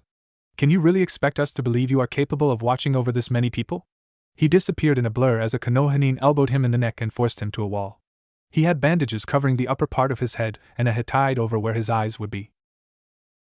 Listen up, we are the Chunins that were chosen to watch over you punks during this part of the exam, he said tauntingly. We are the elites, so to say so we don't miss even a single thing you do. My strength is more than enough proof, he said confidently as he released the Sunanin, who immediately slumped to the floor, gasping for air. Naruto was paralyzed in fear. Naruto-kun, Hinata whispered to him, getting the blonde-haired genin's attention. Hurry, look. Naruto then began to become ultra self-conscious of his surroundings. It took great effort not to flinch back, as if burned, when one of the proctors looked in his direction. Hinata, I can't, he said softly. Besides, a great ninja like me doesn't need to cheat, he said with a small fake smile that, though he didn't know it, she saw straight through. But Naruto-kun, Hinata tried to reason with him. I can't let you get into trouble for helping me cheat, he said seriously. Hinata stifled a gasp as her blush deepened. Naruto-kun, she thought. She sat there staring at him for a few moments, lost in her own world when she finally remembered where they were. I am sorry, I did something unnecessary.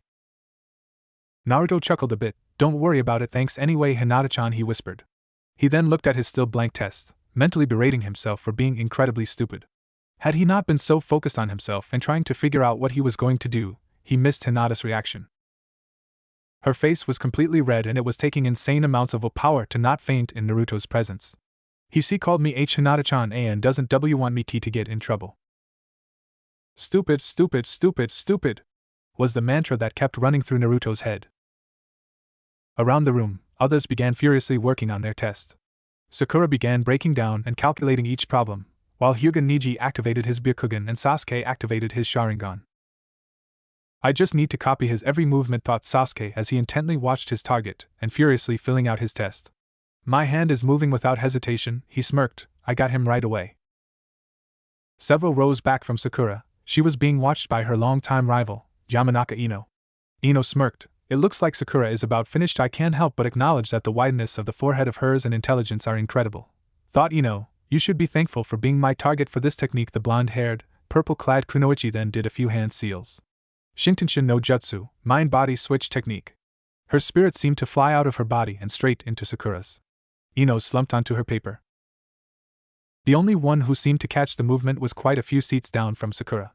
Looks like Ino used that jutsu. How troublesome, better finish this test or Ino will become even more troublesome than my Kaa-san. Chuji, who also wasn't too far away, thought to himself. Just can't beat that technique of Ino's. Now I just have to wait for Shikamaru to do his thing. Sakura then confidently smirked, a look very reminiscent of Yamanaka Ino. Sakura, I've slipped myself into your mind for a while, now I just need to quickly get the answers. Figures she'd be able to answer all these questions. Number 59 fail, shouted one proctor. Numbers 33 and 9, fail, shouted another. That's the 13th team that's failed, thought Kabuto as he continued answering the questions on his test. 41, fail, shouted a proctor. Ibiki just stood in the front of the room impassively as the babysitters began failing more and more Chunin hopefuls. Numbers 35 and 62, fail. Ibiki couldn't help but be impressed by the way the Sunanin, Gaara, was handling himself. He then remembered that Hatake Kakashi had said about the kid also being a Jinchuriki like the Uzumaki kid. Taking a quick glance at the said genin, Ibiki was far from impressed. The kid looked as if he had an aneurysm. He looked as if he'd break under the strain of the pressure at any moment. He couldn't help but think Kakashi's unwavering faith in his team was a bit misplaced, but then again the Haruno girl and the Uchiha prodigy seemed to be having little problems with the test.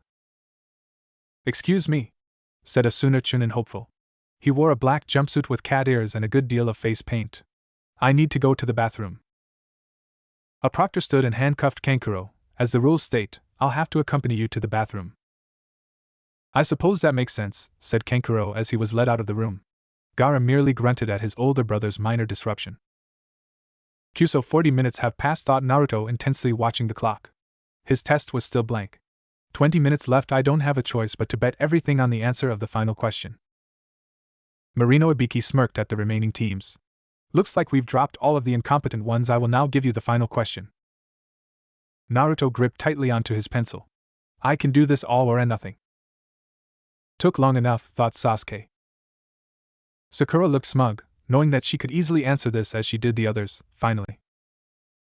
Elsewhere, a blonde Sunanin was wondering where her other brother was. Kankuro, you'd best hurry back. If he gives us the 10th question, you'll be unable to help us out.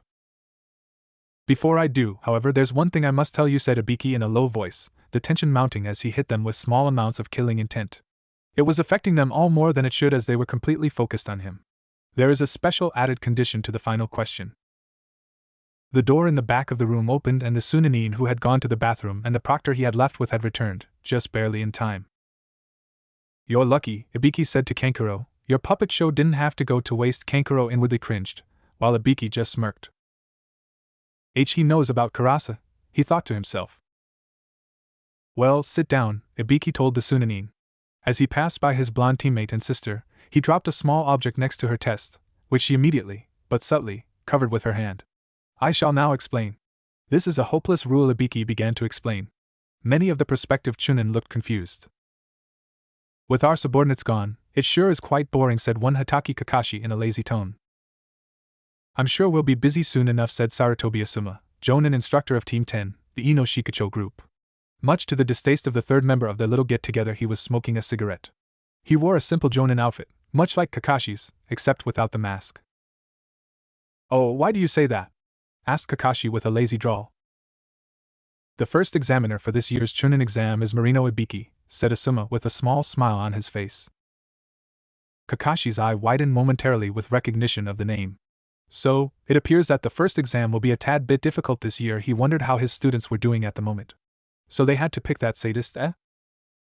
Sadist? Asked a beautiful woman with ruby-colored eyes and a dress that looked like she was wrapped in bandages. She had a single red sleeve covering her right arm and both hands were wrapped in bandages. She was Yuhi Kurenai, Jonin instructor of Team 8, the reconnaissance team. She had the Hyuga, Inazuka and the Aburame under her tutelage. Kurenai, you're still a rookie Jonin, so it's understandable you don't know, said Asuma. Who is he? Asked Kurenai. A pro, Kakashi answered. A pro. A pro? A pro of what? She asked, already dreading the answer. Asuma sucked on the cancer stick and let out a puff of smoke. He's a Tokubetsu Jonin, whose specialization is torture and interrogation. What? Asked the shocked Kurenai. Although he won't be physically torturing them in the exam, I can guarantee the kids are feeling a large degree of mental stress from his interrogation tactics, Asuma informed her. He is the ANBU's torture and interrogation squad leader. I can just imagine what they're going through, he said with a small smile. Don't underestimate those kids, they're a lot stronger than you think, said Kakashi, though he didn't outwardly show it. Not even his one visible eye gave any indication. From the tone of his voice, one could tell he was smirking. I wouldn't be surprised if it was Naruto that pulled them all through this first test. The QB kid? Asked Asuma. Both he and Kurenai flinched at the look Kakashi had given the smoker. He was the dead last at the academy. Certainly he couldn't have improved so much in so little time? Asked Kurenai. I'll admit, academically, he's still scraping the bottom of the barrel. However, he always performs best under heavy amounts of pressure, and when he's being underestimated. I'm sure Ibiki is giving him both in heavy doses, explained Kakashi. Naruto's guts, combined with Sasuke's inherent skill, and Sakura's intelligence make them a very formidable team.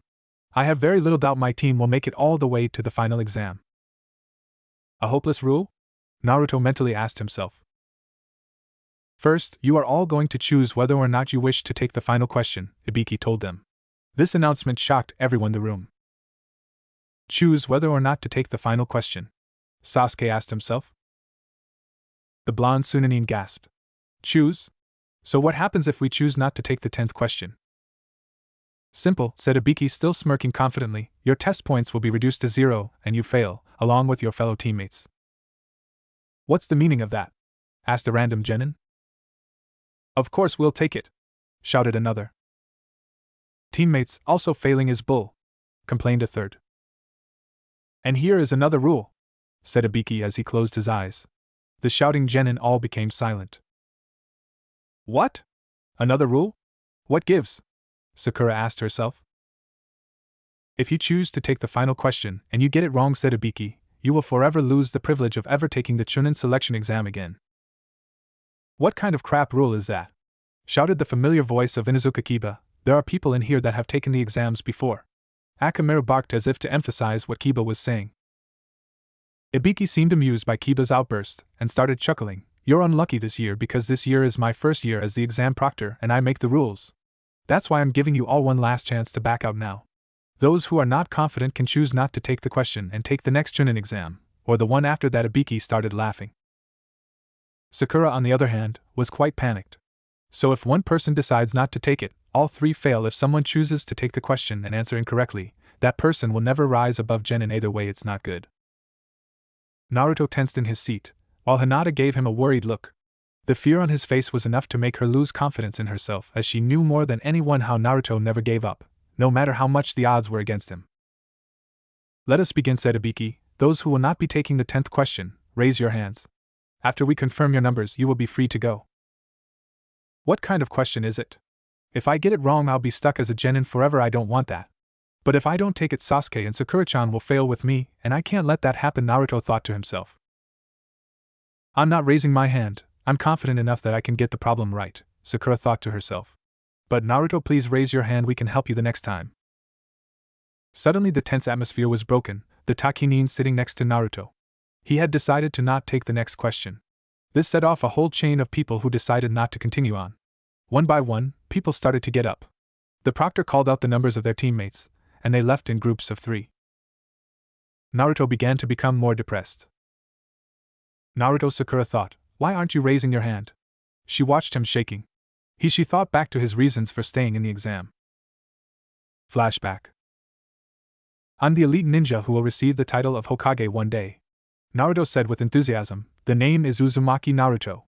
Remember it. Flashback. Shut up. I am prepared to go through anything to become Hokage. Naruto yelled in defiance. Flashback. With a certain fire in his eyes, he shouted, I'm going to become greater than all of the Hokages. I'm going to make the villagers acknowledge my existence. Flashback. Naruto stared back at the grave a moment longer, before speaking again. All right.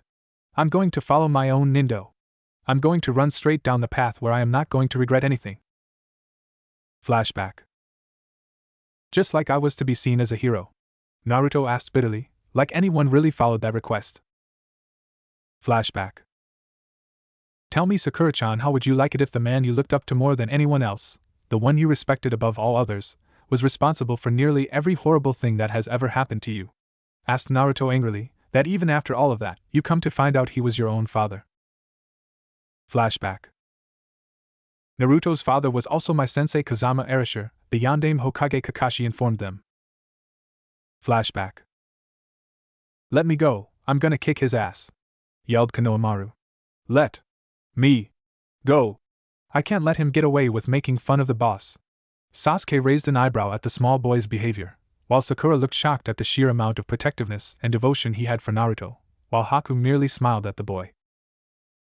Haku squatted down to Konohamaru's level and smiled. I assure you, Konohamaru-san, we do not wish Naruto-sama any ill will. He's just down from some things he found out today, and we wish to cheer him up.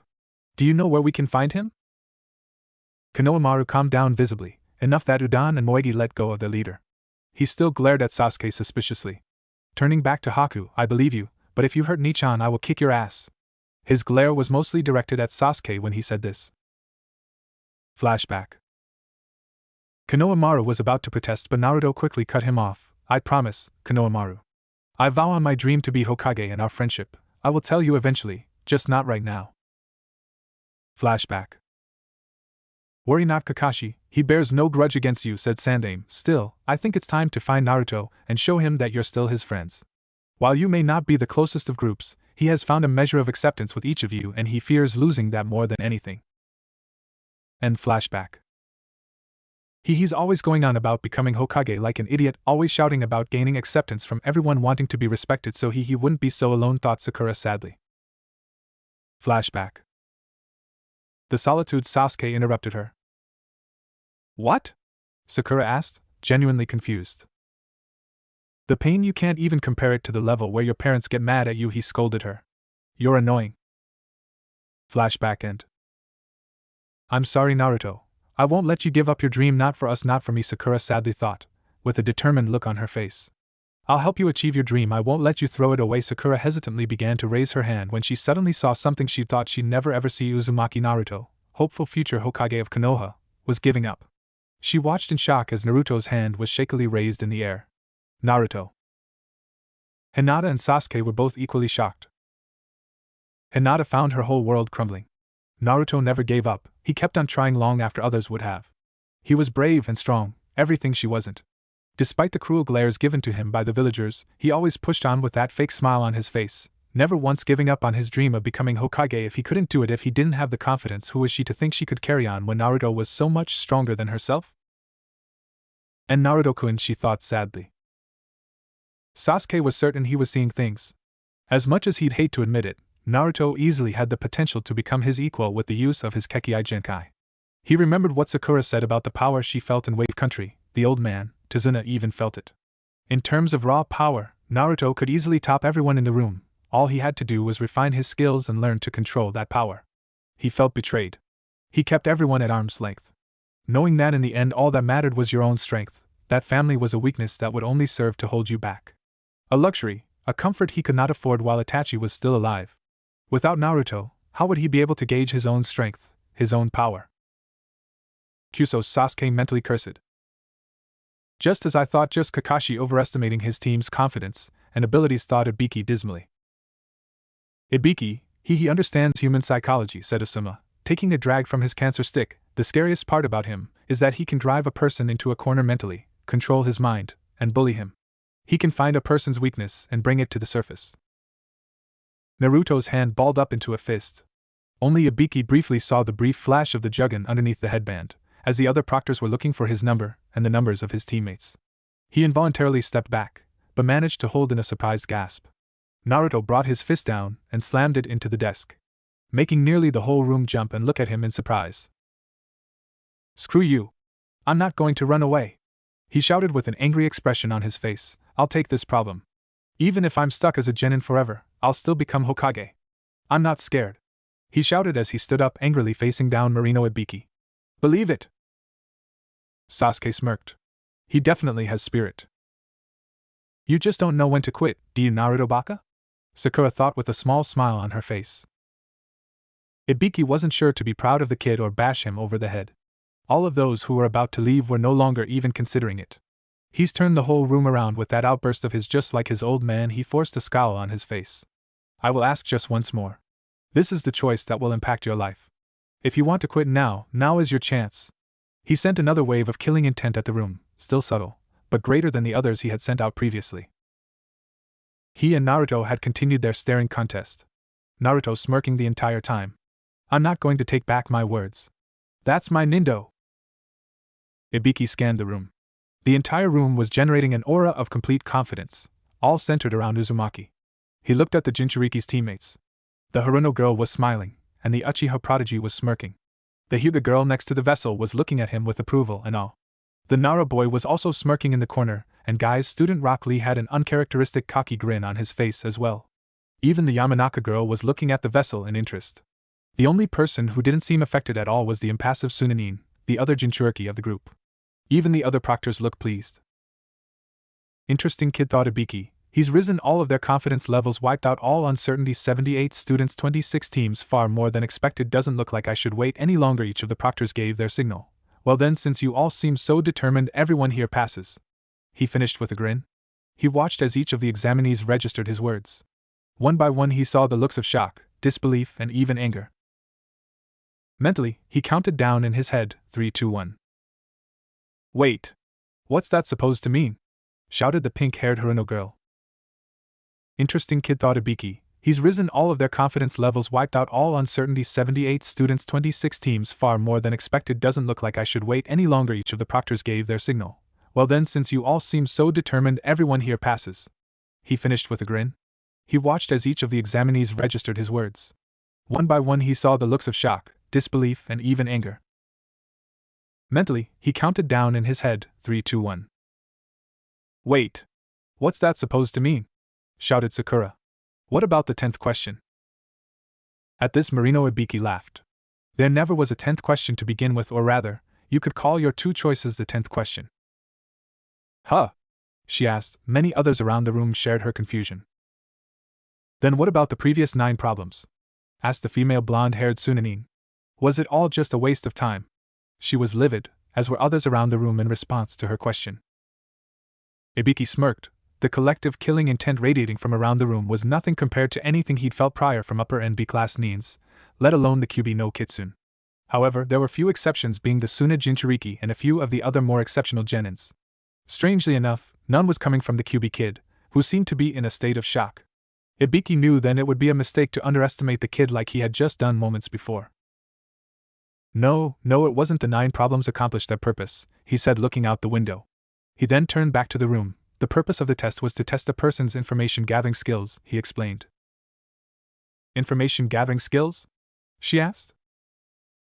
Yes, the true purpose of the test lies in the first rule, he clarified. Your pass-fail decision is based on your 3-man teams.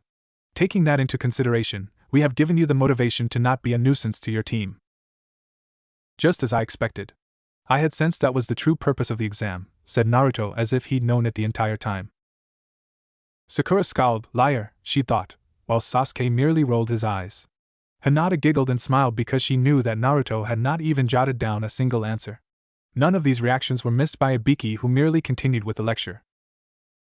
I'm sure many of you noticed that most of the problems could not be answered by a typical genin. I'm sure even some of you genius types couldn't even answer them, Ibiki said, so I'm sure that most of the people taking the exam came to the conclusion I have to cheat to get points. Essentially, it was assumed nearly everyone taking the exam was going to cheat. So we planted 2 chunins who already knew the answers to be the targets of the cheating. The 2 chunin Konohanin smiled and waved to the others in the room. Naruto smirked while leaning back, putting his hands behind his head. It was all too easy. Anyone could have seen through it, right, Hinata? Hinata blushed at Naruto's attention and ducked her head down while pushing together her fingers. Sasuke's sweat dropped. He didn't even notice it. Ignoring Naruto, Ibiki went on. Of course, those who cheated like fools were systematically failed. Why? You might ask, he said, pulling off his bandana revealing a bald, scarred scalp, because information can have greater importance than a life at times during missions and on the battlefield. The accuracy of information is contested with the lives of people. Those marks, the burns, the scars, those cut marks, he must have went through great torture, Sasuke whispered to himself. Naruto flinched back and Hinata subconsciously edged closer to him. Only Sabaka no Gaara remained unaffected by the rigorous torture inflicted on Marino Ibiki. The information an enemy gets after being noticed by a third person may not always be accurate. Remember, collecting incorrect information can cause heavy loss to both your teammates and your village. Thus, we made you gather information in the form of cheating, he told them as he retied his Hittite bandana. We simply chucked out those who were lacking in that field during that part of this exam. I still don't get the purpose of the 10th question, said the blonde Sunanin. The 10th question was the main question of the first exam, Ibiki answered. What do you mean? Asked Sakura. The 10th question was a take or not take choice, Ibiki explained. It was a painful 2-choice problem. Those who did not take it failed with their teams. If you chose to take it and could not answer it, your right to take the exam would have been stripped from you forever, a very insincere problem. Ibiki walked towards the center of the room. I'll give an example. Say you have been made a chunin, he said. Your mission is the retrieval of a secret document. Your number of enemy ninja, their abilities and their armament are completely unknown to you. You may even encounter traps set up by enemy ninja. Do you accept this mission or not? He asked them sternly. Just because your life, as well as those of your teammates, may be in danger, are you going to avoid the mission altogether? No. There are many missions that involve very heavy risks and cannot be avoided. He paused for effect. Your ability to show your teammates courage when needed and to get through even the worst situations is what we look for in a chunin, a squad leader. Those who cannot bet their fate in a critical situation, those who give up when given the chance because there is always next year, they have no right to become chunin because they are fools lacking in determination to do what is right over what is easy. That is what I believe. Those of you who stayed, who had chosen to take the 10th question, answered it correctly. You have gotten your foot into the entrance, and I believe without a doubt that you can get through the difficulties you will undoubtedly face. The first exam of the chunin selection exams end right now. I wish you all good luck, he said with a small, proud smile on his face. Naruto began to celebrate, but before anyone could say anything, Ibiki cut his eyes towards the window, watching as a large object came right through it. Many chunin hopefuls shielded their eyes from the flying shards of glass. Kunai flew from the mass as it seemed to expand. When everyone looked up from the chaos that had taken the room by storm, they saw a huge banner with a barely dressed woman in front of it. She was very attractive and was a spitfire of energy. She wore a fishnet tank top, a barely legal miniskirt, and a tan trench coat. The banner behind her read Second Examiner, Mitarashi Enko is here. Listen up, maggots. This is no time to get happy. The scantily clad woman shouted, I am the Second Examiner, Mitarashi Enko. Let's start the next exam. Follow me. She just like Naruto, Sakura mentally noted. Naruto was looking at Enko contemplatively. Something's off something with her chakra. Stepping out from behind the banner, Ibiki looked at Enko. Your timing is a bit off, he said in a huff of annoyance. Enko merely glared at Ibiki before turning her gaze back to the room. The second exam isn't until tomorrow. 78? She asked with a cocky smirk. Ibiki, you let 26 teams pass? Now she was the one speaking in the annoyed tone while Ibiki was glaring at her. I do believe you're getting too soft in your old age. We simply have an exceptional batch of students this time, commented Ibiki. Enko merely huffed in aggravation. Oh well, Enko sighed. I'm certain I will make at least half the teams fail this next exam. Just thinking about it makes me excited, she said somewhat demurely. I'll give you all the details tomorrow. We will be in a different location, so be sure to find out from your Jonin senseis the exact rally point and time. That is all. Dismissed. Hours later, Ibiki was looking over the exam papers when he came across an interesting paper in particular. It belonged to the QB kid. He frowned at first, tightening his grip on the other test papers in his hand. Someone actually passed with a blank test sheet. His frown turned to a small smile, and he chuckled lightly. Uzumaki, or rather, Kazama Naruto, definitely an interesting guy. The next morning, the Chunin hopefuls were all stationed at the arranged meeting place for the second exam of the Chunin selection exams. This is the location of the second exam, said Enko, Konoha's infamous 44th training ground, the Forest of Death, she said with a sinister smile. The Forest of Death? Asked Naruto. What a creepy place, commented Sakura. You'll soon find out exactly why it's called the Forest of Death, said Enko. Humph, as if that's enough to scare me. Let's get this over with, quit wasting our time, mocked Naruto. Enko smirked. Well, you've certainly got spirit, she commented, before slipping a kunai into her hand and flinging it at Naruto. Naruto instinctively flinched back, the kunai grazing his cheek and whizzed through the hair of a nearby kusanin. In a blur of motion, the Tokubetsu Jonin vanished, only to reappear behind Naruto. Kids like you are usually the first to be killed, she said semi-seductively, spraying that red blood that I love. A red scratch appeared on Naruto's cheek. A smirk appeared on Naruto's face before his juggins started to glow beneath his headband. Ino, who had been waiting for some sort of explanation, caught it, as did Hinata, who was looking concernedly over at her longtime crush. Kabuto also saw it and decided to file it away for future reference. Enko's eyes suddenly darted away from Naruto to the approaching figure behind her. Drawing a kunai from her wrist holster, she moved to defend herself from her possible attacker, who simply held the kunai Enko had just thrown in her long coiled tongue. Before Enko could retort, Naruto spoke up, his sword poking into the back of the kusanin. It's not nice to just sneak up on anyone unannounced, and it's foolish to let your guard down. Enko's eyes widened in surprise, as did many others. I was just returning the proctor's kunai, hissed the kusanin. If Naruto had surprised her by suddenly appearing behind her, she didn't show it. Well, thank you, Enko said cheerfully, though she was surprised and furious that she was shown up to by two genin. At least one of them was a Konohanin. Though, next time you sneak up on me like that, I will not hesitate to kill you, so if you wish to die young. She left the threat hanging. She then took the kunai from the kusanin's tongue. Of course, but I just get so excited at the sight of red blood, she said, plus you managed to cut some of my precious hair. I really couldn't contain myself. And Naruto-kun, Hinata whispered worriedly. Shino gave her a quick glance, but gave no outward reaction. I apologize, the kusanin said as Naruto resheathed his sword. The two locked eyes for a moment. My, you sure are an interesting one, she giggled as she walked back towards her teammates. Shurkan no Rujin, there is history in that blade. Its power is said to rival that of the legendary Kusanagi no Tsurugi. Both Naruto and Enko's eyes narrowed in suspicion, but for different reasons. Her chakra feels similar to the taint that the examiner has in her chakra, thought Naruto. This was something he'd have to tell Sakura-chan and Sasuke later. Looks like we have quite a few bloodthirsty ones in this exam, Enko commented. This should be fun.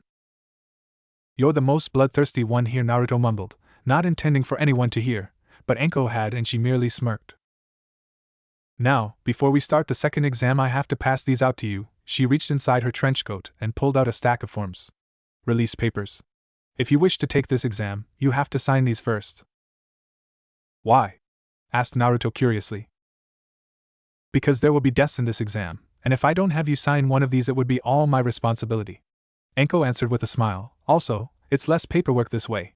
Now, I have to explain this exam to you. To make a long story short, you will be part of the ultimate survival exercise. She handed a nearby genin the stack of release forms, and they were being passed around to each of the Chunin hopefuls. Survival troublesome, muttered Shikamaru lazily. Pulling out a map, she began to further explain. First, I'll explain the layout of the exam. Around Training Ground 44 are 44 locked gates. There's a forest, a river, and a tower in the center. It's about 10 kilometers between the gates and the tower. During the survival portion in the forest, you are to perform a certain task. Each team will be given a scroll marked either Heaven or Earth. 26 teams made it past the first exam. Only half 13 will get the Heaven scroll, the other 13 will get the Earth scroll. Each team will battle for the other one scroll. You must make it to the tower with both a Heaven and an Earth scroll with every member of your team. So 13 teams will lose their scrolls? Asked Sakura. That means half the teams participating will fail. True, but there is also a time limit, Enko added. This portion of the exam will last only 120 hours. Exactly 5 days from the beginning of the exam. F5 days, shouted Ino. What about dinner? Shouted Chuji. Sorry maggots, but you're on your own, Enko informed them. The forest is full of food. Scrounge some up if you have to. Just watch out for the man-eating animals and poisonous plants and insects, commented Kabuto. Ah man, Chuji complained. That's why it's